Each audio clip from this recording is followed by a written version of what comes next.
Hey guys, tonight we're plunging headfirst into something wetter than your socks after stepping in cat puke at 3 a.m. The ancient Roman bathhouse. Not as relaxing as it sounds.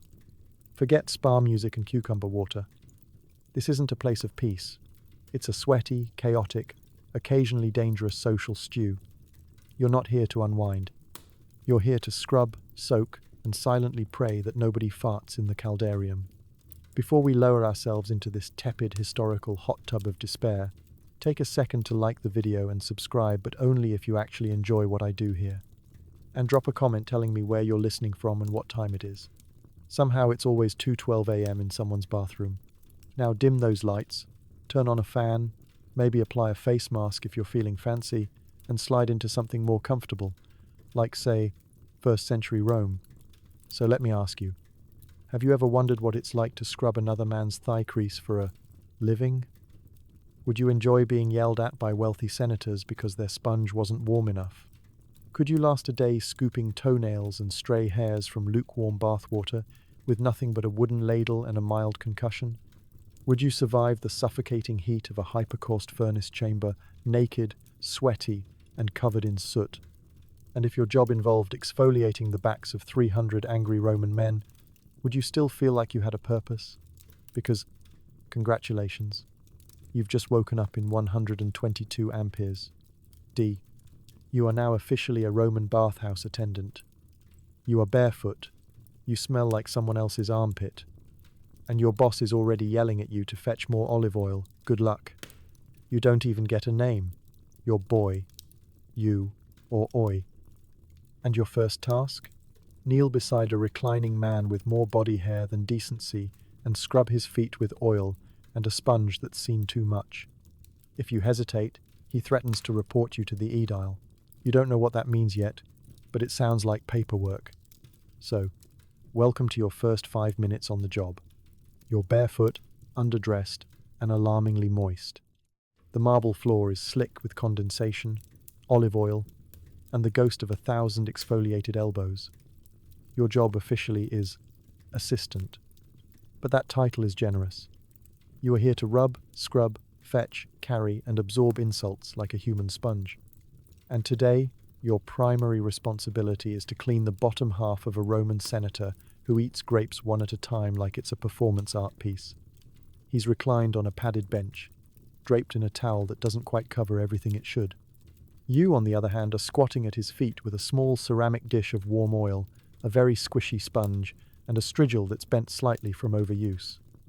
The sponge smells faintly of eucalyptus, and also feet, mostly feet. The senator is already annoyed. His usual foot wiper called in sick, possibly on purpose, and you're the backup. You make the mistake of making eye contact. He responds by loudly sighing and muttering that standards have slipped. You nod politely and begin the sacred rite of foot scrubbing, wondering if it's too late to apply for a position as a plague cart driver instead. You pour the oil gently, trying to channel a calm serenity, but the senator's feet are robust, calloused, hairy in places you didn't think feet could be hairy, and worst of all, ticklish. Every time you touch the arch of his left foot, he lets out a startled yelp, and then blames you for being clumsy. You apologize. Again, you're starting to feel like your entire job is just one long apology to various limbs. The sponge makes a wet squelch as you press it into the folds of his toes. Somewhere in the background, another bath attendant is rhythmically slapping someone's back with a towel. Someone else is laughing. Someone else just dropped a strigil with a metallic clang. And here you are, delicately oiling a toenail that looks like it's plotting something. You use the strigil next, scraping the oil off in long, practiced strokes. The gunk that comes off is a potent blend of sweat, dead skin, pride, and a faint trace of wine. You wipe it away with a rag and hope your expression isn't as visibly horrified as your soul feels. The senator comments that you're not as good as Claudius. You nod again. Nobody's as good as Claudius. Claudius, you've heard, was ambidextrous, and once oiled a consul's entire back while quoting Virgil. The senator lifts his other foot lazily. You repeat the process. Oil, sponge, scrape, wipe. Your knees are starting to ache. The floor is colder than it has any right to be. And every once in a while, the senator shifts, sending a splash of lukewarm water onto your already damp tunic. You try not to think about where the water came from. You try not to think about anything, really. You learn quickly to keep your movements slow, deliberate, and non-threatening. Any sudden motion near a Roman noble's exposed leg, and you risk either a startled yelp or a backhanded flick of a fig at your forehead. You are not allowed to flinch. You are not allowed to speak. You are, at best, background noise. And at worst, the scapegoat if the towel's too damp or the oil's too cool. Eventually, the senator grunts his approval. You've survived the first rite of passage. He tosses you a single bronze coin, which lands in your oil bowl. You fish it out, trying not to scream. Your hands are pruned. Your dignity is unclear. But before you can stand and stretch your knees, someone else is already waving you over. Another patron. Another pair of feet.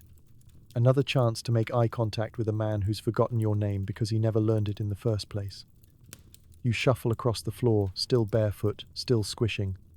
As you settle at the next bench, you sigh through your nose and prepare yourself, mentally. Welcome to the Roman bathhouse, where status drips like sweat, olive oil is currency, and your career is measured in heel scrubbing and sponge control. And this was only your first task. You learn quickly that a strigil isn't a musical instrument. It's a curved metal scraper, used to remove oil, dirt, and dignity from a patron's skin. You are in charge of this process. And some men have a lot to scrape. It's not glamorous. It's not even hygienic. In fact, if you dropped a strigil on the floor and picked it up without checking for fungus, you've already broken 3 unspoken rules of bathhouse survival. Rule 1. Never lose your strigil. Rule 2. Never borrow someone else's strigil. Rule 3. If it's warm and you didn't leave it in the sun, it's probably been in a senator's armpit. You carry your strigil like it's part of your hand. Thin, curved, and vaguely menacing. It's the Roman equivalent of a squeegee for people. A piece of metal that you run slowly, methodically along the oiled flesh of citizens, scraping away a full day's worth of sweat, soot, and whatever they rolled in before arriving. The strigil doesn't just clean, it reveals. And you learn far more about the human body than you ever wanted to. You start with the back. It's safe, neutral, less intimate. You pour olive oil, which sounds luxurious until you remember it's been reused about 7 times and filtered through something that might once have been linen. Then, with slow, even pressure, you drag the strigil down the spine. It makes a faint, unpleasant squelching noise as it collects the oily sludge like a snail trail made of human exhaustion. The patrons groan in delight. Some shiver. One client insisted it reminded him of being reborn. Another compared it to being skinned by angels. You nod solemnly and keep scraping. You don't have time to unpack their metaphors. You're too busy dodging back hair and pretending your fingers aren't slipping. The strigil must be held at the perfect angle. Too shallow and you miss half the grime. Too steep and you risk scraping off something the patron wanted to keep. You've nicked 3 moles and a freckle this week alone. Nobody complained. They just asked for the piece back so they could feed it to a lizard or wear it in a locket. Then come the legs. Romans, you've discovered, are surprisingly proud of their calves. They flex them like gladiators and ask you to get in there, as if their shin hair has been harboring state secrets. You try not to think about it. The strigil doesn't care. It simply obeys. Now, the stomach. This is trickier. Some men have 6-packs, others have storage. Your strigil must navigate curves, folds, and the occasional surprise birthmark shaped like Sicily. One time, you found a lentil. No one knows how it got there. You returned it to its owner with a bow. He was thrilled. But the true trial comes when someone asks for the full treatment. That means everything. Arms, chest, back, legs, and the other areas. You pretend you didn't hear it, but they always repeat themselves, louder this time, while spreading their towel with the confidence of a man who thinks shame is for plebeians. You get to work, delicately maneuvering like a violinist with no musical training and everything to lose. The oil makes everything slippery. The skin is hot. The air smells like rosemary, desperation, and wet bronze. You move quickly, silently, and with just enough detachment to get through the job without disassociating completely. Some patrons request circular motions. Some prefer linear scraping. One man swore the direction of the stroke determined his fortune for the week. You obliged. He tripped on the steps later and blamed the counterclockwise sweep across his left shoulder. You apologized.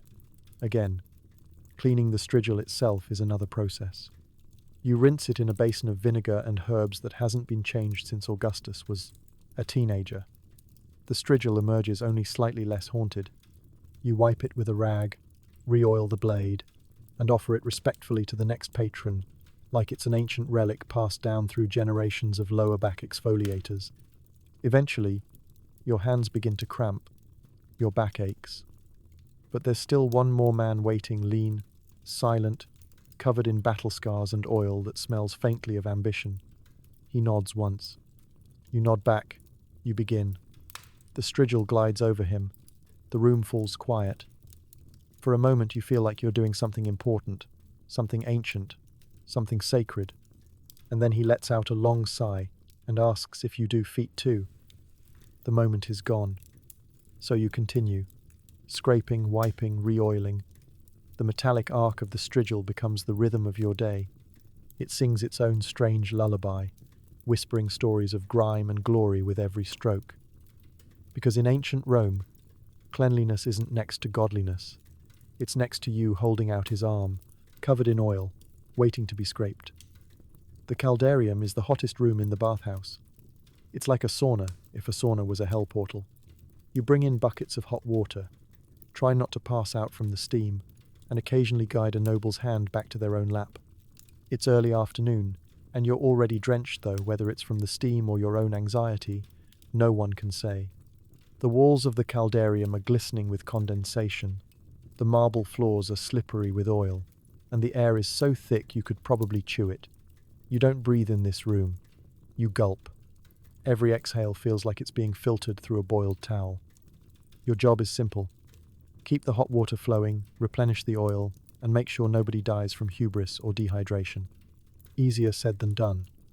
The caldarium is powered by a hypercaust system underneath the floor, a furnace-fed oven network that could double as a dragon's windpipe. You're technically standing above a hypercaust system, literal fire. And it shows. The tiles radiate heat with the cheerful malice of a sunburned brick. You carry another bucket in, your hands wrapped in rags to keep from sizzling. 1 step, 2 steps careful. That patch of floor just tried to end your life. The hot water sloshes perilously close to your toes, which are already red from yesterday's splash incident. You dump the water into a large bronze basin. It hisses like an angry cat and fills the room with another wave of steam. Someone moans with pleasure, or heat stroke. You're not sure anymore. Around you, various Roman men are reclining, lounging, draping themselves on benches like damp furniture. Their towels are increasingly optional. The line between modesty and abandonment was crossed hours ago. You do your best to keep your gaze eye level, but it's difficult when you're being asked to apply oil to someone's shoulders while they're sprawled like a melted cheese sculpture. One senator waves you over. He wants more eucalyptus oil. You oblige, dipping your fingers into a small amphora and massaging the oil into his skin, which is now only marginally distinguishable from a greased dolphin. He thanks you by flexing his bicep and asking if you've ever considered the military. You laugh politely and back away before he starts quoting Homer. You step outside the room briefly to breathe air that hasn't passed through 7 noblemen's sinuses. But you're called back almost immediately. Someone spilled their water, someone else slipped, and a third person is loudly demanding more steam. You look at the room, which currently resembles the inside of a boiling tea kettle, and wonder how much more steam it could physically hold before time itself unravels. Back inside, your skin prickles instantly. You wipe sweat from your eyes only to realize it's not sweat. It's condensed mist from the air itself. Even the walls are sweating. You've started to hallucinate slightly. The marble lion head on the spout just winked at you, probably. Someone else motions for a refill. You fetch another bucket, trying to remember if this is your 5th or 15th. It doesn't matter. The hours blur together in the caldarium, a timeless loop of steam, oil, and men talking too loudly about property disputes. At some point, you slip. Not dramatically, just enough to do the awkward slide and recover dance of someone who absolutely did just fall but refuses to acknowledge it. A junior official sees you and tuts disapprovingly. You bow in apology while pretending your ankle isn't trying to detach from your body out of protest. Then come the requests for scraping. Not the usual strigil work. No, this is different. This is, my back itches like a cursed wool tunic. Scraping. You oil, you scrape, you listen, as a merchant tells you about the time he smuggled saffron inside amphorae labeled fish sauce. You nod, you scrape. You consider smuggling yourself out of this building in the same way.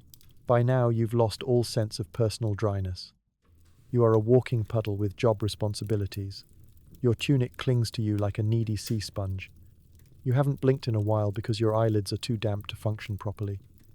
You vaguely remember a time when you were cool. A time before this room. Before heat became your lifestyle. And then just when you think it can't get any worse, a new group of patrons enters.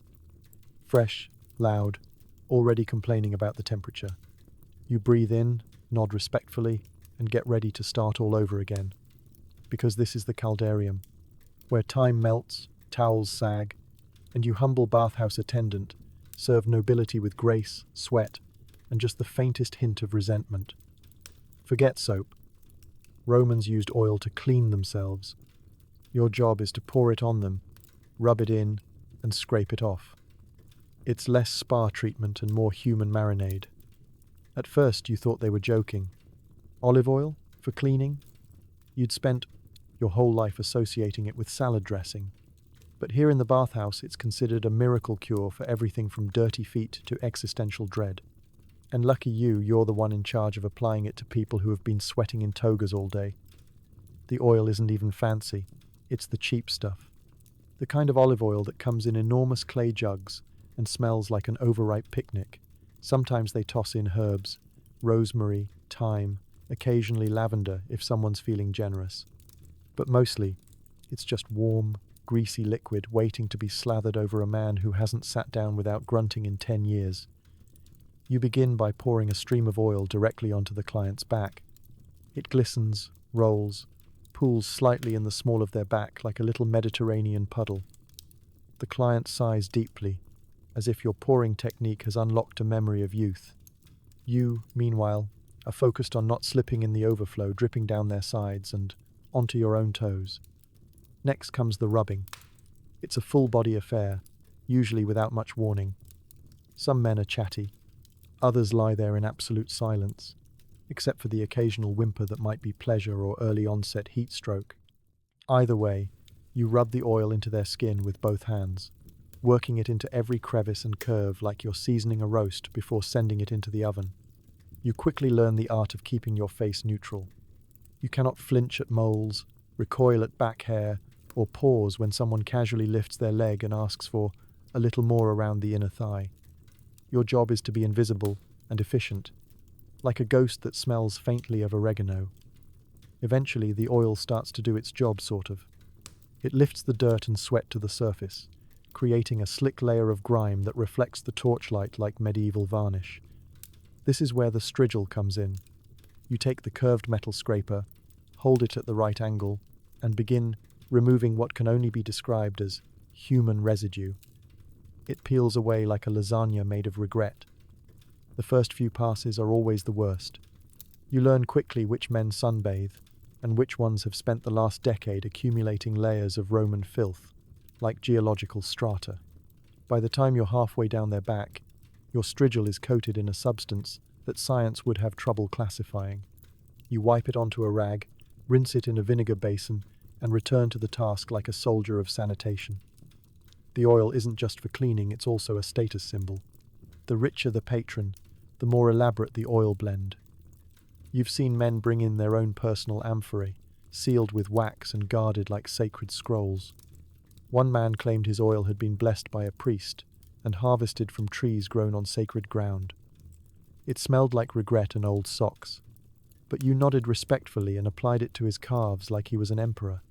There's also a social hierarchy to the oil. Nobles get the good stuff thick, fragrant, imported. Regular citizens use whatever's available. And then there are those who bring their own secret blend, which usually means they've added crushed garlic or flower petals and are now radiating the scent of a Roman cooking class gone wrong. Occasionally, you're asked to reapply oil mid-scrape. You try not to sigh. This means starting over, re-softening the skin, reshuffling the grime, and giving your arms another round of punishment. Your shoulders ache, your hands have developed a permanent sheen. You could slide down marble stairs on your palms alone. You finish the treatment by dabbing the remaining oil with a linen cloth and applying a touch of perfume, usually rose or myrrh. The client rolls over, mutters a thank you, and tosses you a coin if they're in a generous mood. If not, they simply grunt and point to the next person waiting. You clean your strigil, wipe your hands, and move on. The smell of oil clings to you. You smell like an overseasoned snack. Your tunic is stained, your hair slicked back by proximity, and your eyes sting slightly from the scented mist in the air. Because here, in the Roman bathhouse, cleanliness is less about soap and more about saturation. There are no bubbles, no loofahs, no scented body wash. There is only oil, endless oil, and you rubbing it into strangers like your rent depends on it. Because it does. Yes, the rumors are true. Romans wiped with sponges on sticks. Your job? Cleaning, storing, and occasionally handing them out like cursed party favors. Just don't mix up the clean and used buckets again. You didn't think this would be your life. Nobody dreams of growing up to become the custodian of communal rear-end accessories. But here you are, standing next to two buckets, one full of vinegar water and, hopefully, clean sponges, the other a murky soup of shame and biological warfare. And you know what? You've made peace with it. Sort of. The tool in question is known as a tersorium. It sounds fancy, almost like a rare gem or an obscure flower. It is not. It is a wooden stick with a sea sponge attached to the end, like if a toothbrush and a bath poof had an unholy child. Romans used these instead of toilet paper, which had not yet been invented, and probably would have solved about 12 public health crises. When a patron visits the latrine, and remember, these were often communal, side-by-side stone benches with zero privacy, they signal you with a polite nod, or more commonly, a snap of the fingers and a grunt. That's your cue. You grab a sponge on a stick from the clean bucket and present it with all the dignity you can muster, which is none. They take it, do their business, and hand it back without making eye contact. You then deposit it into the used bucket, which is where hope and hygiene go to die. From there, the sponges soak in a vinegar solution meant to sanitize them, which, given what you've seen floating in that bucket, is a bold claim. Now comes the cleaning. You fish them out gloved if you're lucky, bare-handed if you've offended the supervisor, and scrub them against a board with salt and more vinegar, humming quietly to distract yourself from your own life choices. The smell? Pungent. A bouquet of despair, fermented spinach and regret. You've learned to breathe through your mouth and think about literally anything else. Sometimes the patrons get picky. They want a fresh sponge, one that hasn't been pre-softened by the previous user. You nod solemnly and dig through the pile like a deranged archaeologist, pretending you can tell the difference. One man claimed he could feel the energy of the previous user through the sponge. You smiled and handed him a different one, which was the same sponge turned around. But your real challenge? Inventory. You have to track how many sponges go out and come back. If the numbers don't match, someone is either hoarding them, stealing them, unthinkable, or worse, reusing without telling you. And nothing ruins your day faster than realizing someone skipped the vinegar soak and just tucked it back into the clean pile like a Trojan sponge. You once made that mistake. Once. You handed the wrong sponge to a senator. He shrieked. You were demoted for a week to latrine scent management, which involved throwing bundles of rosemary into holes and pretending it helped. It did not. There's also politics involved. The elite sometimes bring their own sponges, imported from Gaul, softer, larger, purple-dyed, if they're feeling fancy. You must treat these with reverence. Label them. Store them in individual pots. Woe unto you if you confuse the senator's imported Gallic sponge with a plebeian one. One is a hygiene tool, the other is apparently a family heirloom. Then there are children. Children find the sponge on a stick hilarious. They poke each other. They duel. One boy pretended it was a flute. You had to chase him halfway across the bathhouse before he finally dropped it into the clean bucket. That was a dark day. You stared into that bucket like it had betrayed you personally, because it had. Maintenance is also part of your job. Replacing the sponges, trimming the sticks, making sure none of them splinter, because that's the kind of detail that turns a cleaning session into an emergency. You once found a sponge with a splinter the size of a small javelin. You threw it out and took the rest of the day to quietly reflect on the fragility of civilization. By midday, you've handed out 30 sponges, cleaned 28, and lost track of your will to live. You smell like vinegar and seaweed. Your arms ache from scrubbing. And still, more patrons arrive, sandals slapping, togas billowing, stomachs ominously rumbling. Because in the Roman world, there are two great certainties. One, that all roads lead to Rome. And two, that eventually, someone's going to need a sponge on a stick. And when they do, you'll be there, with a bucket, a sigh, and the haunted eyes of someone who's seen too much. Deep beneath the bathhouse, there's a room hotter than your worst breakup. You stoke fires for the hypercaust heating system. You're covered in soot, breathing in ash, and hallucinating from dehydration. Great job, security. The furnace room is where optimism goes to be incinerated. It's not even a proper room, it's more like a smoky crawlspace carved directly into the underworld. You duck through a low stone arch that tries to shave off your eyebrows with every entry, and step into what can only be described as a slow-roasting sarcophagus, powered by pure suffering. Your job down here is simple. Don't die, and keep the fires going.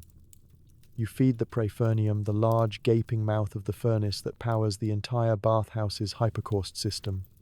The hypercaust is a genius invention that allows the Romans to heat the floors and walls of the caldarium and other hot rooms. It's brilliant. It's elegant. It's also an absolute nightmare to maintain. First, the fuel. Wood, mostly. Lots of it. You drag bundle after bundle through narrow, smoke-filled corridors, each log heavier than your ambitions. Oak if you're lucky, pine if you're not. Pine burns fast and spits resinous sparks that dance merrily onto your exposed ankles. You haven't had leg hair since last week. You don't miss it. The fire itself has moods. If you feed it too little, it pouts and smoulders, and you get yelled at by a bathhouse supervisor who claims his favorite client said the floor wasn't hot enough to toast bread. If you feed it too much, it roars and throws cinders at your face like a flaming toddler. There is no just right. There is only trial by fire, both literal and emotional. The temperature in the furnace room hovers somewhere between bake and regret. You sweat, instantly profusely until you become a moving puddle in a tunic. The walls drip with condensation. Your skin steams. At some point, you stop sweating because your body has simply given up trying. You take breaks when your vision starts to blur and the silhouettes of the furnace bricks begin whispering career advice. You inhale soot, constantly. It fills your nose, your throat, your dreams. You smell like the ghost of a barbecue. You cough up small black flecks and pretend it's nothing. After all, this is what job security smells like. Burnt toast and defeat. Occasionally, the fire decides it hates you. It backdrafts. A sudden burst of flame erupts from the furnace mouth like it's trying to kiss you with molten breath. You leap back, singe your eyebrows, and then act like this is fine. Because if you admit you're scared of the fire wins. And also, you might get demoted to sponge duty, again. You work alone most of the time. No one likes being down here. The furnace room is dark, smoky, and eerily quiet, except for the constant crackling of firewood and the occasional hiss of steam escaping through the floor above. Sometimes you hear voices. You hope they're real. Food? You don't eat much down here. bread crusts and water, maybe a fig if someone remembers to bring it. You learned quickly not to eat anything that sat in your pockets too long. Heat turns figs into molten fruit paste, and bread into an exfoliating scrub for your mouth. Hydration is a myth. You drink from a cracked ceramic cup, filled from a water jug that's slowly evaporating. It's warm, always warm, room temperature, which is a problem when the room is a brick oven. You miss cold water like you miss your dignity. And yet, despite everything, the work is respected. Sort of. The bathhouse runs because of you. Nobles sweat in luxury above because you keep the fires alive. They never say thank you, of course, but once, a patron dropped a silver coin through a floor, grate, and it rolled down to your chamber. You still carry it. Not because you plan to spend it, but because it proves that, at least once, gravity acknowledged your suffering. Eventually your shift ends. You stumble out of the furnace room blinking like a mole dragged into daylight.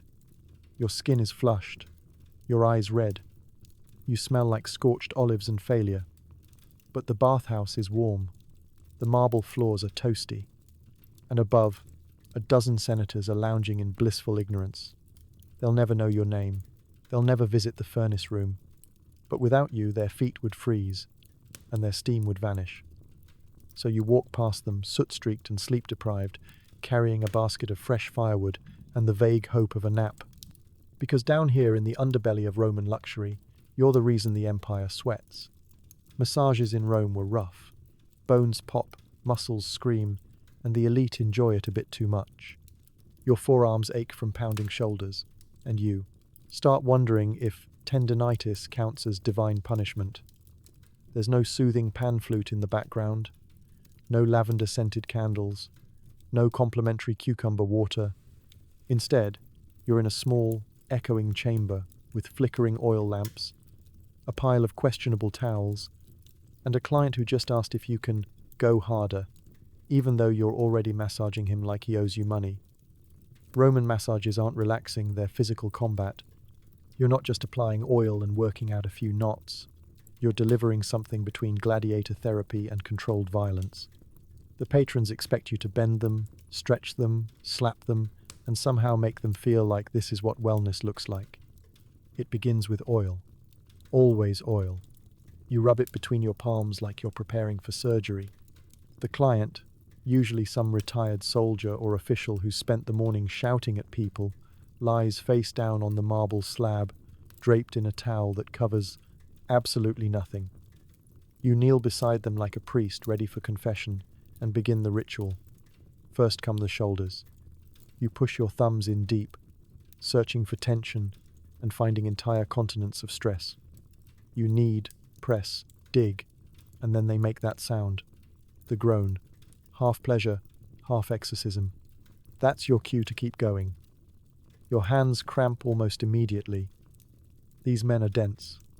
Muscles stacked on muscles, tight from marching, sword swinging, or just carrying around an oversized ego.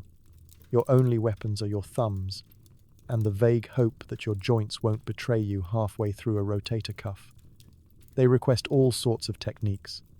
Some want their backs thumped like bread dough. Others prefer light, feathery strokes that feel more like painting a wall than therapy. One man asked for a technique he called the Greek twist. You didn't know what that was. You tried something, he screamed. You apologized. You've never seen him again. And then there's the slapping. Yes, slapping. Some believe a good slap across the shoulders invigorates the muscles. You don't argue. You just wind up and deliver, the sound echoing through the chamber like you're disciplining a loaf of sourdough. A well-timed slap can mean the difference between a tip and a complaint. Sometimes both. There's also cupping. You use heated glass bowls to create suction on the skin, pulling up little domes of flesh that look like angry jellyfish bites. Does it do anything? Unclear. But it makes the client feel mysterious and vaguely magical, so you go with it. Your own body, meanwhile, is falling apart. Your wrists click every time you rotate them. Your shoulders burn. Your spine has developed a kink from bending over so many sprawled-out patrons that you've started walking like a decorative fountain statue.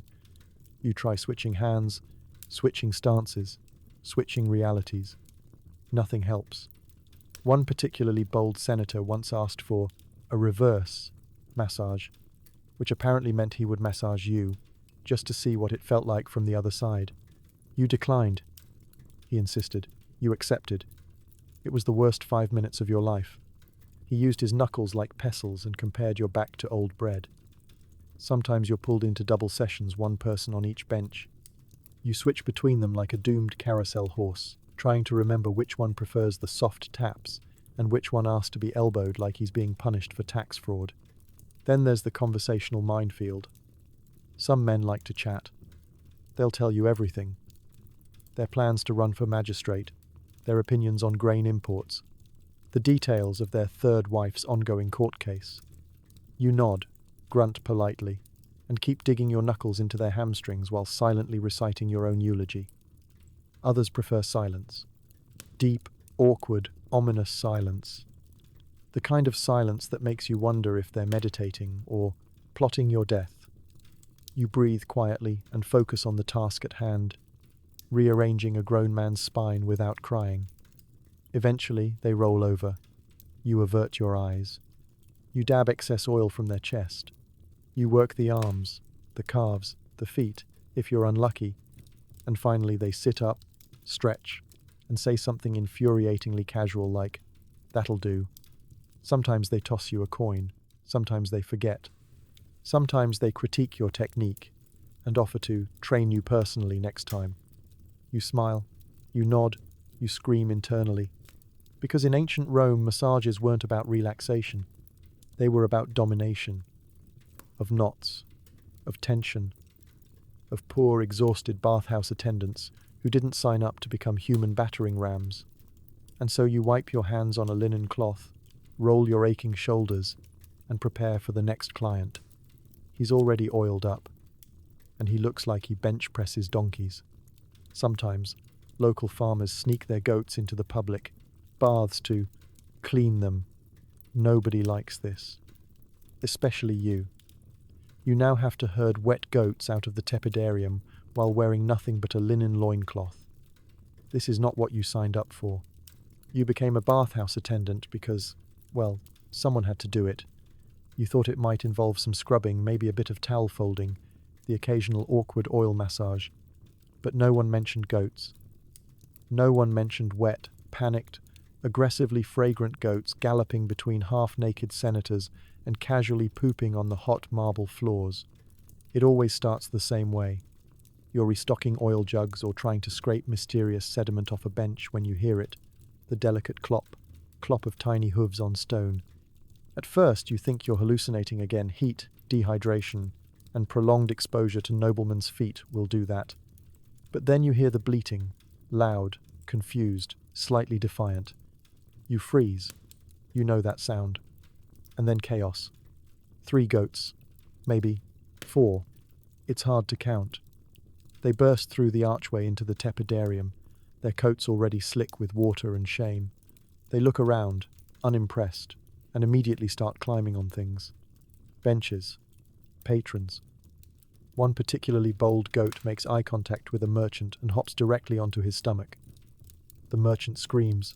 The goat screams louder. Everyone panics. You spring into action. Or try to. You're barefoot. The marble floor is soaked.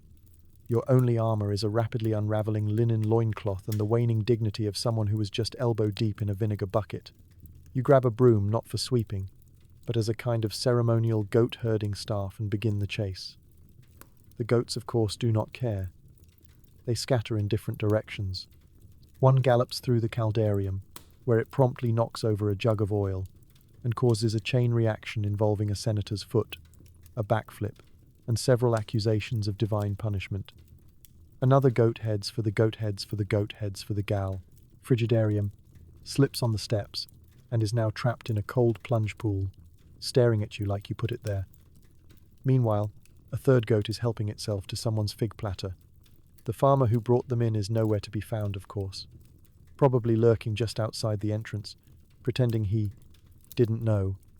Animals weren't allowed in a sacred Roman bathhouse, even though the large sign at the gate says no goats in 3 languages. You'll be dealing with the fallout. You attempt diplomacy first. You coo gently at one of the goats, holding out a sprig of mint as a peace offering. It sniffs it, considers, and then headbutts your thigh with the force of a small battering ram. You limp away and rethink your strategy. Eventually, you corner one near the furnace room. You grab it firmly, but lovingly, and begin hauling it toward the exit. It makes sounds that can only be described as personal threats. You're sweating, cursing under your breath in 3 dialects of Latin, and slipping on every surface like you're reenacting a comedic tragedy. A noblewoman sees the commotion and insists on intervening. She says goats are sacred animals of faunus and should be treated with reverence. You say nothing, mostly because you're out of breath and trying not to drop the goat currently trying to chew your loincloth. Another senator loudly complains that the goat was cleaner than his last massage attendant, and maybe you should let it stay. Hilarious. Finally, you manage to get all the goats back outside. You secure the door. You post a sign. You take a long breath and turn around, only to find the one from the cold plunge pool has somehow climbed onto a decorative statue and is now bleating triumphantly, like it's just declared war. By the time you corral that one and shut the place down for cleaning, the bathhouse smells like wet fur, citrus oil, and shattered dreams. You mop up tiny hoofprints with a rag, muttering quietly about your life. Choices. Other attendants offer sympathy. Some offer wine. One hands you a slightly damp scroll with the phrase, "Never trust a goat farmer," written in bold charcoal. It's good advice. You consider getting it tattooed. Eventually, calm returns. The water is drained, the goats are gone, and the clients go back to pretending it never happened except for the merchant with hoof-shaped bruises on his stomach, who now tells everyone he was trampled by sacred beasts in a vision from Bacchus. And you? You straighten your loincloth, pick hay out of your hair, and prepare for your next task. Because in ancient Rome, your job is to serve the elite, even when that means removing livestock from their semi-nude laps. Rich patrons bring perfumes so strong they could knock out a centurion. You carry them around like sacred relics and spritz them on command. One time, you sneezed mid-spritz and got slapped. You still flinch when you smell jasmine. Welcome to the olfactory battleground of the Roman bathhouse, a place where smell is power, and perfume is prestige in a bottle. The wealthier the patron, the stronger the scent, and the more dramatic the backstory. That amphora of rosewater, pressed from petals gathered only during the first full moon of spring. The spiced myrrh blend, imported from the east via 6 camels and a merchant with no moral compass. You are not just a bath attendant. You are now also a fragrance butler, a walking, silent cloud of scented obligation. You carry the perfumes in small glass bottles, stoppered with wax or cork, nestled in a velvet-lined tray like they're tiny emperors awaiting an audience. And the patrons? They summon you with a flick of their fingers, expecting you to appear instantly with the right vial, the right scent, and the right level of reverence. One client only allows himself to be scented with nard, a thick, musky concoction that smells like mystery, money, and mothballs. He says it awakens his inner lion. You're pretty sure it awakens everyone else's gag reflex. Another patron requests a blend of cinnamon and orange peel, which sounds nice until you're in a small enclosed steam room with him and realize he now smells like a cursed holiday pastry. The application is a delicate art. You dab a little on the neck, the wrists, sometimes behind the ears, though some patrons demand more elaborate coverage. One senator insists on a spritz behind each knee to impress the gods. You nod and comply, resisting the urge to ask how often he kneels in front of divine company. Of course, there are complications. The bottle stoppers stick. Your hands are oily. You're holding 5 different perfumes, all labeled in smudged Latin, and one wrong squirt could turn musky forest god into burnt oregano nightmare. The stress is real. You triple check before every spritz, knowing that one misstep could result in a lecture, a fine, or being reassigned to sponge duty. One day, a nobleman brought in a new scent, a blend of jasmine, civet, and something that smelled faintly of anxiety. You weren't warned. You uncorked the bottle, took one breath, and sneezed violently mid-spritz. The perfume misted directly into his eye. He screamed. You screamed. Someone else applauded. And then slap. Not hard, but theatrical. You apologized. You bowed. You were reassigned to cold plunge bucket duty for 3 days. Since then, Jasmine has become your enemy. You smell it from across the tepidarium and your left eye starts to twitch. You have scent-based trauma. You now approach every bottle like it's a live snake, slow, careful, and slightly trembling. Sometimes, the perfumes mix in the air, especially on busy days. The result? An invisible fog of sensory chaos. 1 minute, you're inhaling sandalwood. The next, it's fermented rose and something called essence of pine martyr. You breathe through your mouth. You hallucinate slightly. You forget your name. And don't get too comfortable. Patrons rotate their signature scents like fashion accessories. One man wears cinnamon oil every Tuesday because that's when Mars is in ascendance. Another only uses lavender after public arguments because it soothes his aura. You nod respectfully, despite having no idea what that means. Perfume theft is also a concern. You've seen bathhouse brawls break out over mislabeled oils. One woman accused another of using her exclusive blend, which turned out to be very average rosewater with a single crushed fig leaf. Still, you had to break it up with a towel and a bucket of cold water. You also clean up the broken bottles. That's your least favorite task. Glass shards, slippery oil, and smells that don't wash off even if you scrub with vinegar and tears. You've gone home more than once, reeking of 10 different people's bad decisions. And yet, there is an odd sort of pride in your role. You know which scents make senators swoon, and which ones make them gag. You can identify nobility by smell alone. You are the unseen hand behind the olfactory confidence of Rome's most powerful citizens. So you keep spritzing, you keep bowing, you keep praying to the gods of sandalwood and citrus that no one sneezes this time, especially you.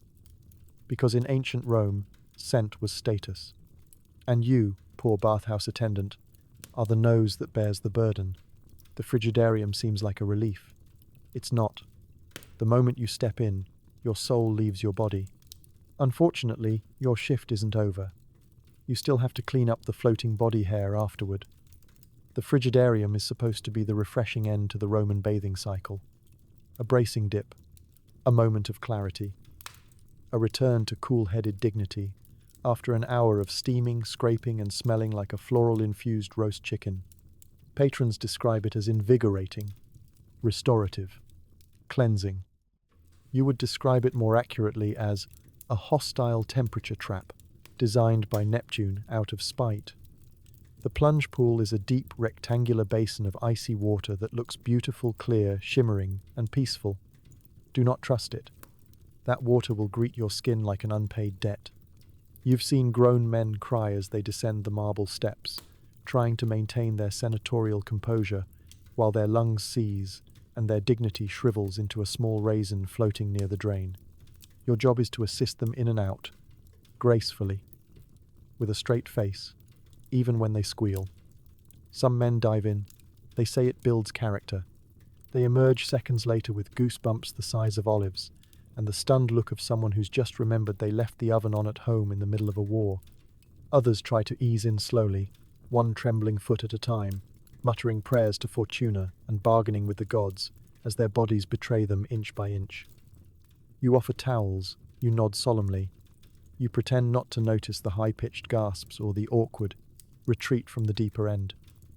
All the while, you're fully aware that as soon as they're done, you have to climb in not to relax, but to fish out the floating horrors they've left behind. Because as beautiful as the frigidarium looks, it's essentially a soup. A body hair and sweat broth garnished with the occasional olive pit, stray sandal thong, or forgotten vine leaf.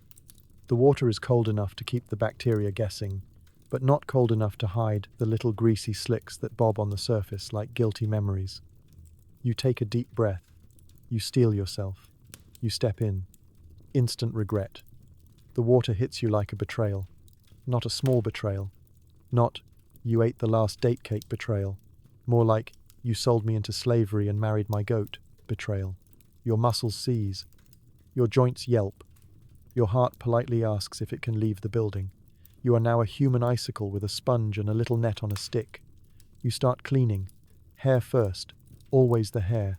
It clings to the surface like it has unfinished business. You scoop it gently, trying not to think about whose it was or how it got there. Then the oil slicks small patches of mystery glistening like cursed rainbows. You waft them toward the drain, which gurgles in protest, but eventually accepts its offering. You discover things. A ring, a single sandal, a half-eaten fig. Once, a full tooth. You tried to return it, but no one claimed it.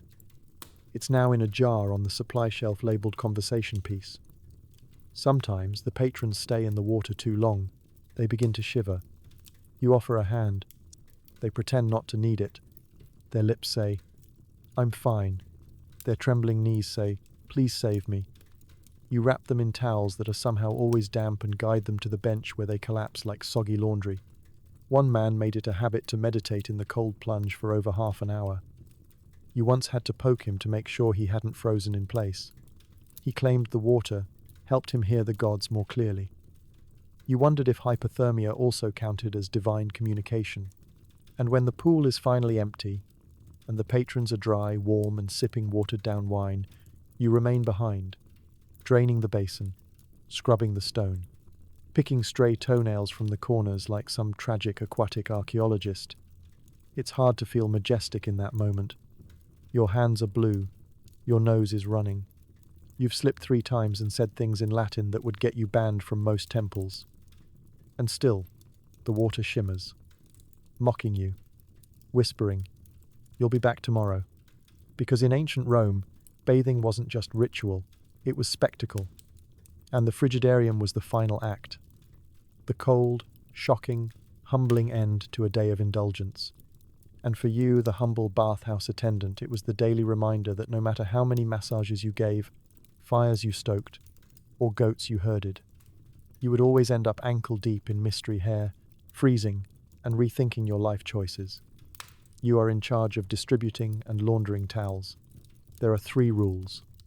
Never mix up a senator's towel, never admit you're out, and never ever drop one on the ground. Again, this, as you've learned, is not a job for the faint of heart. On the surface, towel duty sounds harmless. Manage the linens, they said. Keep things tidy. Fold some rectangles and hand them to naked men. Easy. Wrong. You are now the keeper of ancient Rome's most emotionally volatile fabric-based hierarchy. Towels are more than drying cloths. They're symbols of status, pride, and petty grudges that go back generations. You hand the wrong towel to the wrong person, and someone might declare war on your ancestors. You start the day with stacks of them. Freshly laundered, warm from the sun, folded into perfect, smug little squares. They smell faintly of vinegar and crushed bay leaves. You carry them in armfuls, dodging sweaty backs and slippery floors, trying to keep them dry, which is impossible, because this place is essentially a very damp maze of communal nudity. You distribute towels at 3 stations: before the tepidarium, after the frigidarium, and at the lounging area where men recline like sweaty sea lions, demanding fresh linens the moment theirs become even slightly moist. That's about every 6 minutes, by the way, and each towel must be accounted for. Senators especially are sensitive about their towels. Some bring their own dyed purple, embroidered with initials, perfumed within an inch of their lives. These go in a separate basket, guarded like sacred relics. You once handed one of these to the wrong man. He wrapped it around his waist, walked 2 steps, and was promptly screamed at by the owner, who accused him of theft, treason, and smelling like goat. You apologized. You bowed. You spent a week demoted to gravel sweeping outside the latrines. The second rule, never admit you're out, is just survival. Running out of towels is a catastrophe. Patrons expect fresh linens at every stage of their journey. If you run out, you must improvise. Once, in a moment of desperation, you offered someone a small curtain you found near the window. He wrapped it around his shoulders like a senator in mourning and hasn't spoken to you since. You've learned to stash emergency towels behind statues, under benches, and once, inside a decorative urn, you rotate them like rations. You know where the slightly damp but still socially acceptable ones are. And when things get truly desperate, you pretend a warm towel is a new therapeutic moist wrap and pray to Jupiter they don't notice. The third rule, never drop one on the ground, is burned into your soul. The first time it happened, you reached for a towel with oily hands, and it slipped from your grip like a tragic dove. It hit the wet marble with a slap, so loud everyone turned. A senator gasped. Someone dropped a fig. You scrambled to pick it up, holding it like a wounded soldier, and whispered an apology to no one in particular. The patron stared at the towel like it had insulted his lineage. You tried to explain it was clean, freshly laundered, still usable. He looked at you like you'd just tried to hand him a tunic made of sewer rats. You burned that towel in the furnace later. It was the only dignified end. Of course, laundering is its own nightmare. Towels come back to you in various states of trauma. Some are lightly damp. Some are soaked through with oil, sweat, or other substances you don't talk about. One came back with what looked like a bite mark. You didn't ask. You drag them to the washing area, big stone basins where they're soaked in water and vinegar, scrubbed on rough stones, and hung on lines behind the bathhouse. You spend hours wringing them out, chasing away pigeons, and hoping the local children don't steal them to wear as makeshift togas. Drying depends entirely on the weather. A sunny day is a blessing. A cloudy day means you'll be handing out half-damp towels and pretending it's part of the authentic Roman spa experience. Rain? That's just weeping in historical context. By midday, you're soaked. Not from bathing, but from hauling baskets, dodging puddles, and absorbing the tension of a dozen senators all waiting for you to hand them the exact towel they believe they deserve. Your arms ache, your fingers are pruny, your soul smells faintly of mildew and old eucalyptus, and yet you persist. Because towel duty, ridiculous as it is, holds the bathhouse together. Without you, nobles would fight over cloth scraps, the cold plunge would become a drying zone, and some poor soul would end up trying to pat himself dry with a scroll of Virgil. So you straighten the pile, grip it tighter, and prepare to deliver another warm rectangle of hope to a man who's never washed his own socks.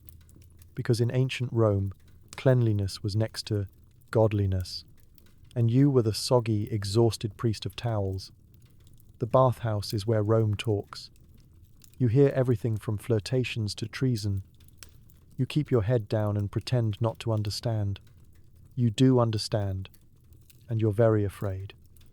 Because in Rome, power doesn't only live in marble halls or senate chambers, it lives in whispered conversations over steam and soap, or in this case, oil and vigorous scrubbing. The bathhouse is the true heart of the empire, and you, the humble bathhouse attendant, are its nervous, eavesdropping ventricle. It begins with the voices. They carry in the marble echo chamber, bouncing off domed ceilings and tiled floors like panicked birds. You hear names. So many names. Magistrates, generals, poets, mistresses, some mentioned in admiration, others with the kind of venom usually reserved for snakes and unpaid debts. You try to act casual, busying yourself with towel folding or sponge rotation while inching closer to the conversation. You don't want to listen. You have to listen. Because last time you didn't pay attention, someone got exiled and you accidentally called their replacement by the wrong name. That was a tense week of eyebrow, twitching and apologizing in Latin. Sometimes it's harmless gossip. One senator suspects his rival's wife is seeing a charioteer on the side.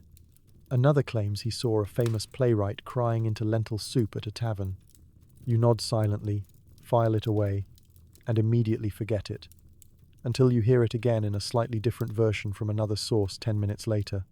Other times it's not harmless. There was the time you overheard a conversation between two very oily men discussing removing obstacles before the next election. One of them casually suggested pushing someone off a balcony during a religious festival.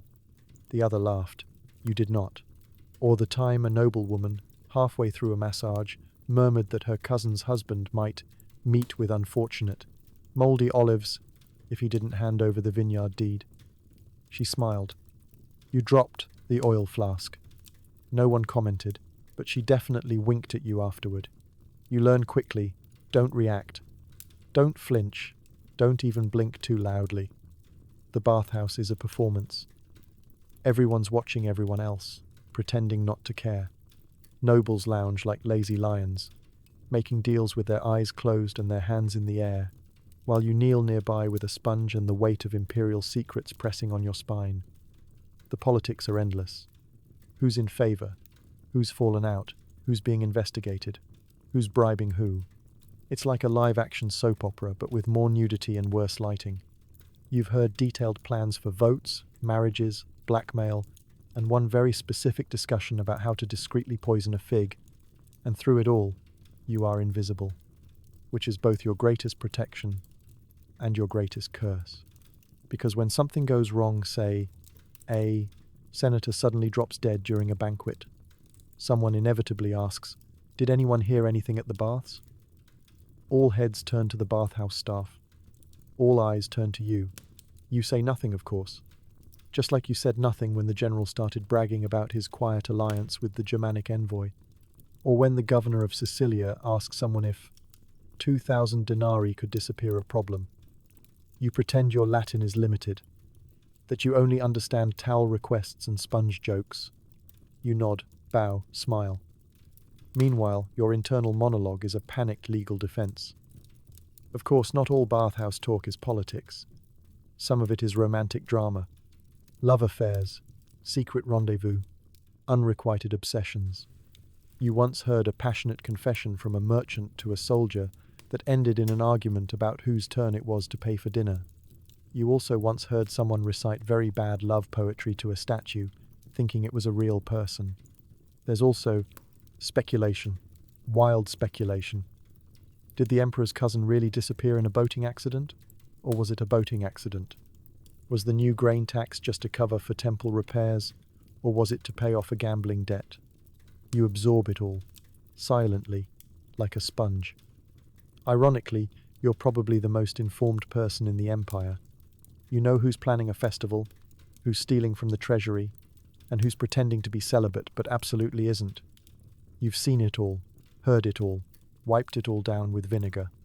But with great knowledge comes great risk. So you keep your mouth shut. You smile when spoken to. You nod at the appropriate moments. And at night, you go home, curl up in your corner with your single crust of bread, and hope that no one decides to test your loyalty. Because in ancient Rome, the bathhouse isn't just where you go to get clean. It's where reputations are made, alliances are born, and occasionally someone accidentally slips near the steam room and is never heard from again. You drop a large amphora of olive oil. It shatters. Someone slips. A minor official sprains his ankle and demands compensation. You spend the next 3 days working double shifts to make up for it. This is not just an accident. It's a scandal, a tragedy, a catastrophic moment in bathhouse history that will be remembered in whispers and passive-aggressive towel requests for the next decade. They'll call it that time with the oil, as if olive oil somehow jumped off the shelf and declared war on Roman bureaucracy. But let's rewind. It started with an innocent enough task, replenishing the oil jars near the tepidarium. You've done it 100 times before. You've balanced amphorae across slippery tile floors like a caffeinated goat. But today, something went wrong. Maybe the floor was too wet. Maybe your hands were too greasy. Maybe the gods woke up bored and decided to watch a slow-motion disaster. Whatever. The reason, the amphora slipped. You remember the exact sound it made, like a ceramic soul cracking under the weight of your minimum wage existence. The oil exploded across the floor in a majestic, shimmering wave of regret. It went everywhere. The marble gleamed.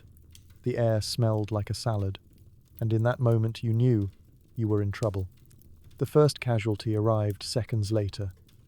A mid-level tax official, recently oiled, freshly smug, striding toward the plunge pool like he owned the Republic. He didn't see the oil. He never had a chance. One step, one majestic flail, and he was airborne. You watched it happen in slow motion, his limbs cartwheeling, his eyes wide, the sharp "oh no," followed by a thundering splat. Silence, then moaning. He'd landed on his ankle hard. Not broken, but dramatically twisted. The kind of sprain that demands an audience, a medicus, and a written apology from the gods. He clutched it like it was his firstborn. A crowd gathered. Someone gasped. Someone else asked if this meant the baths were cursed. And you? You were still standing over the wreckage, holding a dripping amphora handle like a murder weapon. The official demanded compensation immediately. Said he'd sue. Said he'd been promised a safe and elegant bathing experience. And now his sandal was ruined. He insisted on telling the aedile, the bathhouse manager, and a passing poet who had nothing to do with anything. The punishment was swift. No formal trial. No olive branch of forgiveness. Just 3 extra shifts. Back to back. Double duty. Your free time? Gone. Your dignity? Slipperier than ever. For the next 72 hours you were everywhere. Scrubbing floors. Refilling perfume jars. Herding bathhouse goats. Yes, again. You were the sponge, the mop, the furniture. Patrons snapped their fingers and you appeared. Someone dropped their towel and you caught it mid-air. Someone else dropped themselves and you pretended not to see. And still, the oil haunted you. The spill was impossible to fully clean. Olive oil soaks into marble in ways science has yet to explain. You could scrub for hours and still leave behind a faint, greasy glisten. It became known as the spot. Bathhouse regulars tiptoed around it. Superstitious patrons made the sign against evil before stepping over it. A group of teenage attendants claimed it was cursed and tried to exorcise it with incense and loud humming. Even worse, the jokes. Every senator who limped past you made the same joke, "Watch your step," followed by forced laughter and the expectation that you'd join in. You did. Every time. Through gritted teeth and a plastered smile. One man asked if you'd considered becoming a juggler. Another said, "At least the floor's well moisturized now." Hilarious. But beneath the embarrassment, the soreness, the faint scent of humiliation, there was something else, a grim pride. Because yes, you caused a minor disaster. Yes, you made a grown man cry in front of his friends. But you also survived it. You faced the wrath of public service and came out the other side, only mildly dead inside. By the end of the 3rd day, you'd cleaned the mess, repaired your reputation, mostly, and even received a nod of acknowledgement from the aedile, the Roman equivalent of a half-star Yelp review. You considered it a victory. So now, every time you walk past that slightly darker patch of marble, you remember. You remember the fall, the chaos, the rage, the jokes, and you walk carefully. Because in ancient Rome, you could rise to glory or fall flat on nothing more than a puddle of olive oil, and you've already done the falling part. Occasionally, you walk into the sudatorium and immediately walk back out. You're not paid enough to monitor who's doing what under those steam clouds, but you do have to clean up afterward. The sudatorium, or Roman steam room, is a place of deep cleansing, social status, and unsupervised chaos. Think of it as ancient Rome's foggiest mistake. Thick clouds of humidity cling to the domed ceiling, swirling like ghosts of poor decisions. You can't see your hand in front of your face, let alone 2 suspicious silhouettes whispering in a corner. But you can hear things: sighs, giggles, the occasional thud, and one time what sounded like a goat. You never found it. This room is hot, not warm and cozy hot. Not, "Ooh, my pores are opening" hot. It's, "I think I just cooked my own eyebrows" hot. Steam billows in from bronze pipes connected to the hypercost below, which means the very floor radiates heat. You wear sandals in here, or you lose the soles of your feet. Some bathers lie directly on the stones and call it rejuvenation. You call it evidence. Your job in the sudatorium is simple. Keep it stocked with towels, herbs, and scented oils, and then leave. Quickly, because if there's one thing Romans love more than wine and political backstabbing, it's conducting affairs and conspiracies in places where visibility is zero, and clothing is optional. You learn early on to knock loudly before entering. Still, there are no guarantees. You once walked in on a senator and his niece having what he claimed was a very spiritual conversation about grain imports. You apologized. He waved you off. She winked. You dropped the towel basket and fled. Other times, it's more subtle. Two cloaked figures pressed close together, whispering about family inheritances or shady property deals. You pretend not to notice. You stare at the floor. You become the floor. Because if you make eye contact, you might end up knowing too much. Not that anyone's hiding it particularly well. The sudatorium is where the city's elite come to share secrets, flirt discreetly, and occasionally propose murder. It's hard to focus on your sponge rotation schedule when you've just overheard a whispered plan to poison someone's brother with fermented dates. You carry on. You do not react. You absolutely do not write it down, except for maybe once, just to remember later. And the aftermath? Oh, the aftermath. Once the trysting, treason, and temperature-induced hallucinations are over, you're the one who gets to clean the room. The steam may hide the crimes, but it does not clean them up. The benches are slick with oil, sweat, and mystery puddles. Towels lie discarded in tragic, crumpled heaps. There's always a sandal just one left behind, like a dramatic exit scene. You mop. You scrub. You pray. You've also developed a sixth sense for figuring out what happened based on towel placement and condensation patterns. One day you'll publish a scroll titled Forensics in Fog, a guide to steam room shenanigans. It'll be ignored by scholars, but secretly passed around by Bathhouse staff for generations. One time, after a particularly eventful afternoon, you found a broken amphora, a smashed honey cake, and a bronze brooch in the corner. What do those things have in common? You don't want to know. You just swept them into a bucket and called it divine will. Of course, rumors fly faster than steam. If someone spends too long in the sudatorium, eyebrows are raised. If two people go in and only one comes out looking relaxed, the gossip mill kicks into overdrive. You've been accused of knowing too much. You've been accused of knowing everything, which is why you keep your face neutral and your comments limited to fresh towel. And please don't sit on that, it's still hot. And sometimes, in the rare, quiet moments, you sit in the corner of the sudatorium while it's empty, just to enjoy the silence and the warmth. You close your eyes. You inhale the eucalyptus-infused fog. You almost relax. Then you hear footsteps. Someone entering. Two someones. One giggles. You sigh. You grab your towel basket and go. Because in ancient Rome, the steam room wasn't just for sweating out impurities. It was for seduction, scheming, and steamy scenes that would make a toga blush. And for you, the lone bathhouse attendant, it was another day of pretending not to notice, not to listen, and definitely not to judge, until you had to mop it all up with vinegar. Again, you're assigned to clean out the central drain.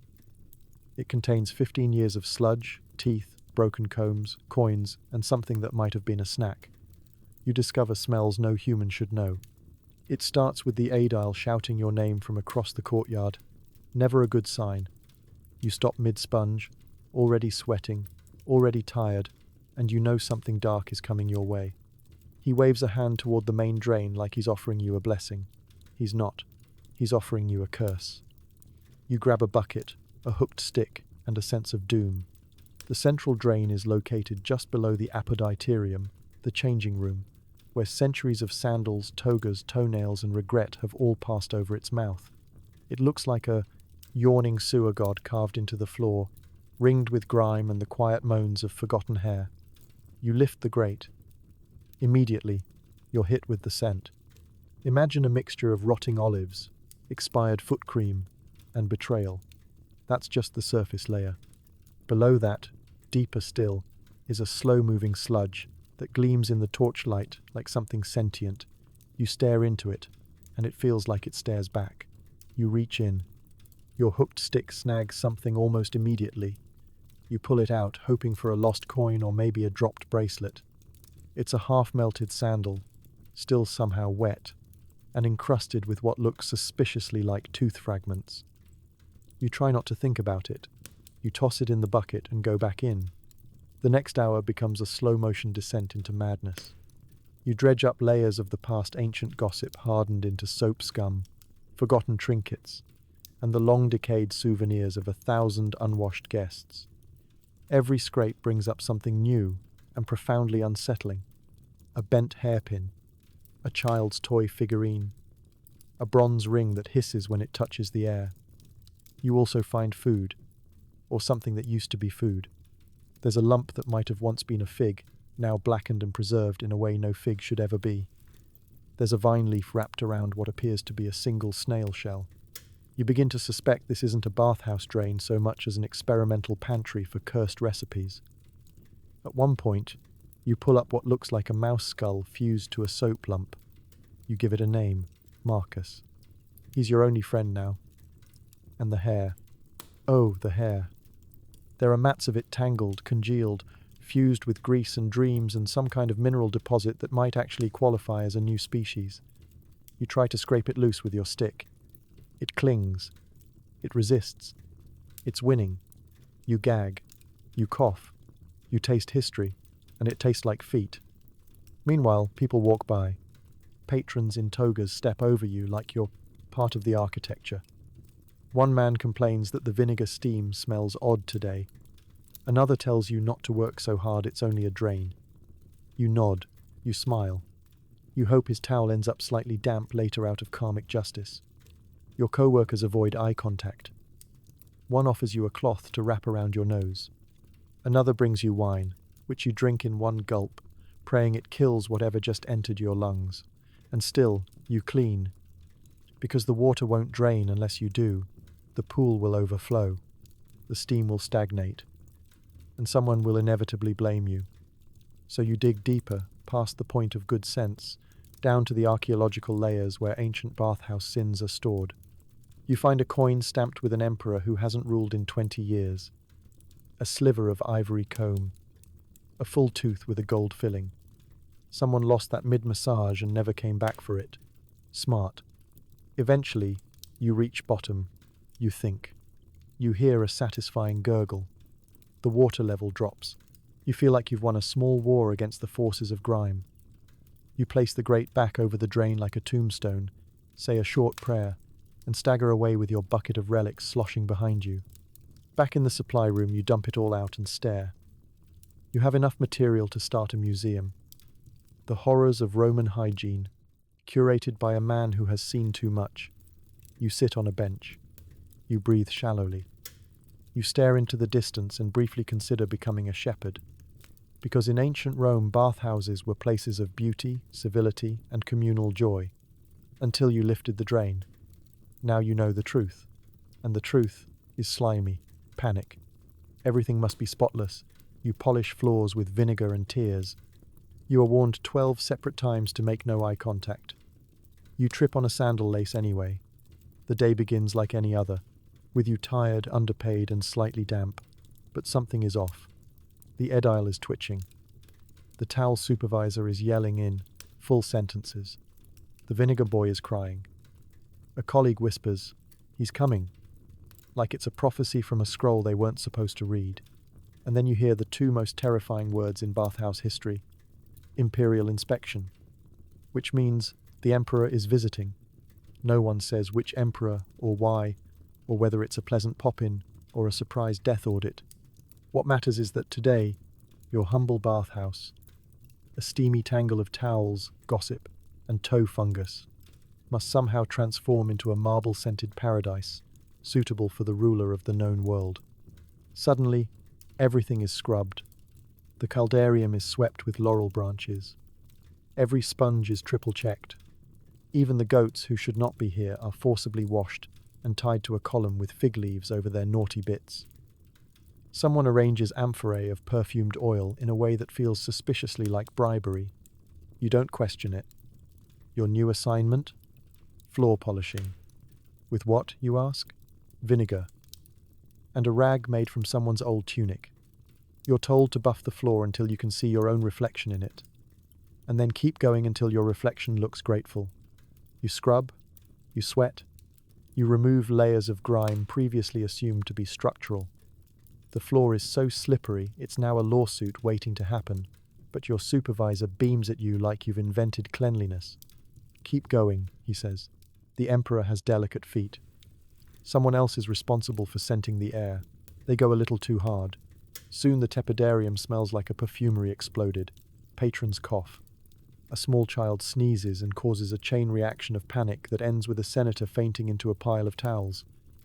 Then come the orders. You are told in no uncertain terms not to speak, not to look up, not to breathe too aggressively. Do not address the Emperor. Do not make eye contact. Do not exist louder than a breeze.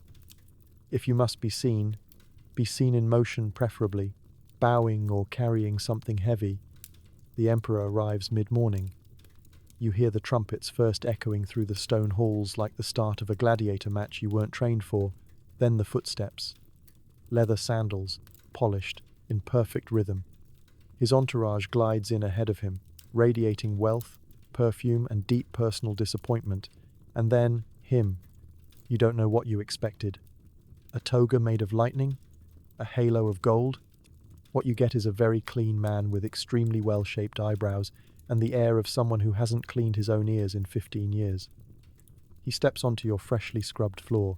It squeaks. Everyone stops breathing. He walks slowly through the apoditorium, nodding at statues and occasionally grunting in approval. His guards say nothing. His advisor mutters something about humidity levels. Someone offers him a perfumed towel. He doesn't take it. You do not know whether that's good or bad. Then, disaster. You're standing, at the edge of the sudatorium, holding a basket of extra sponges, trying to look invisible. And that's when it happens.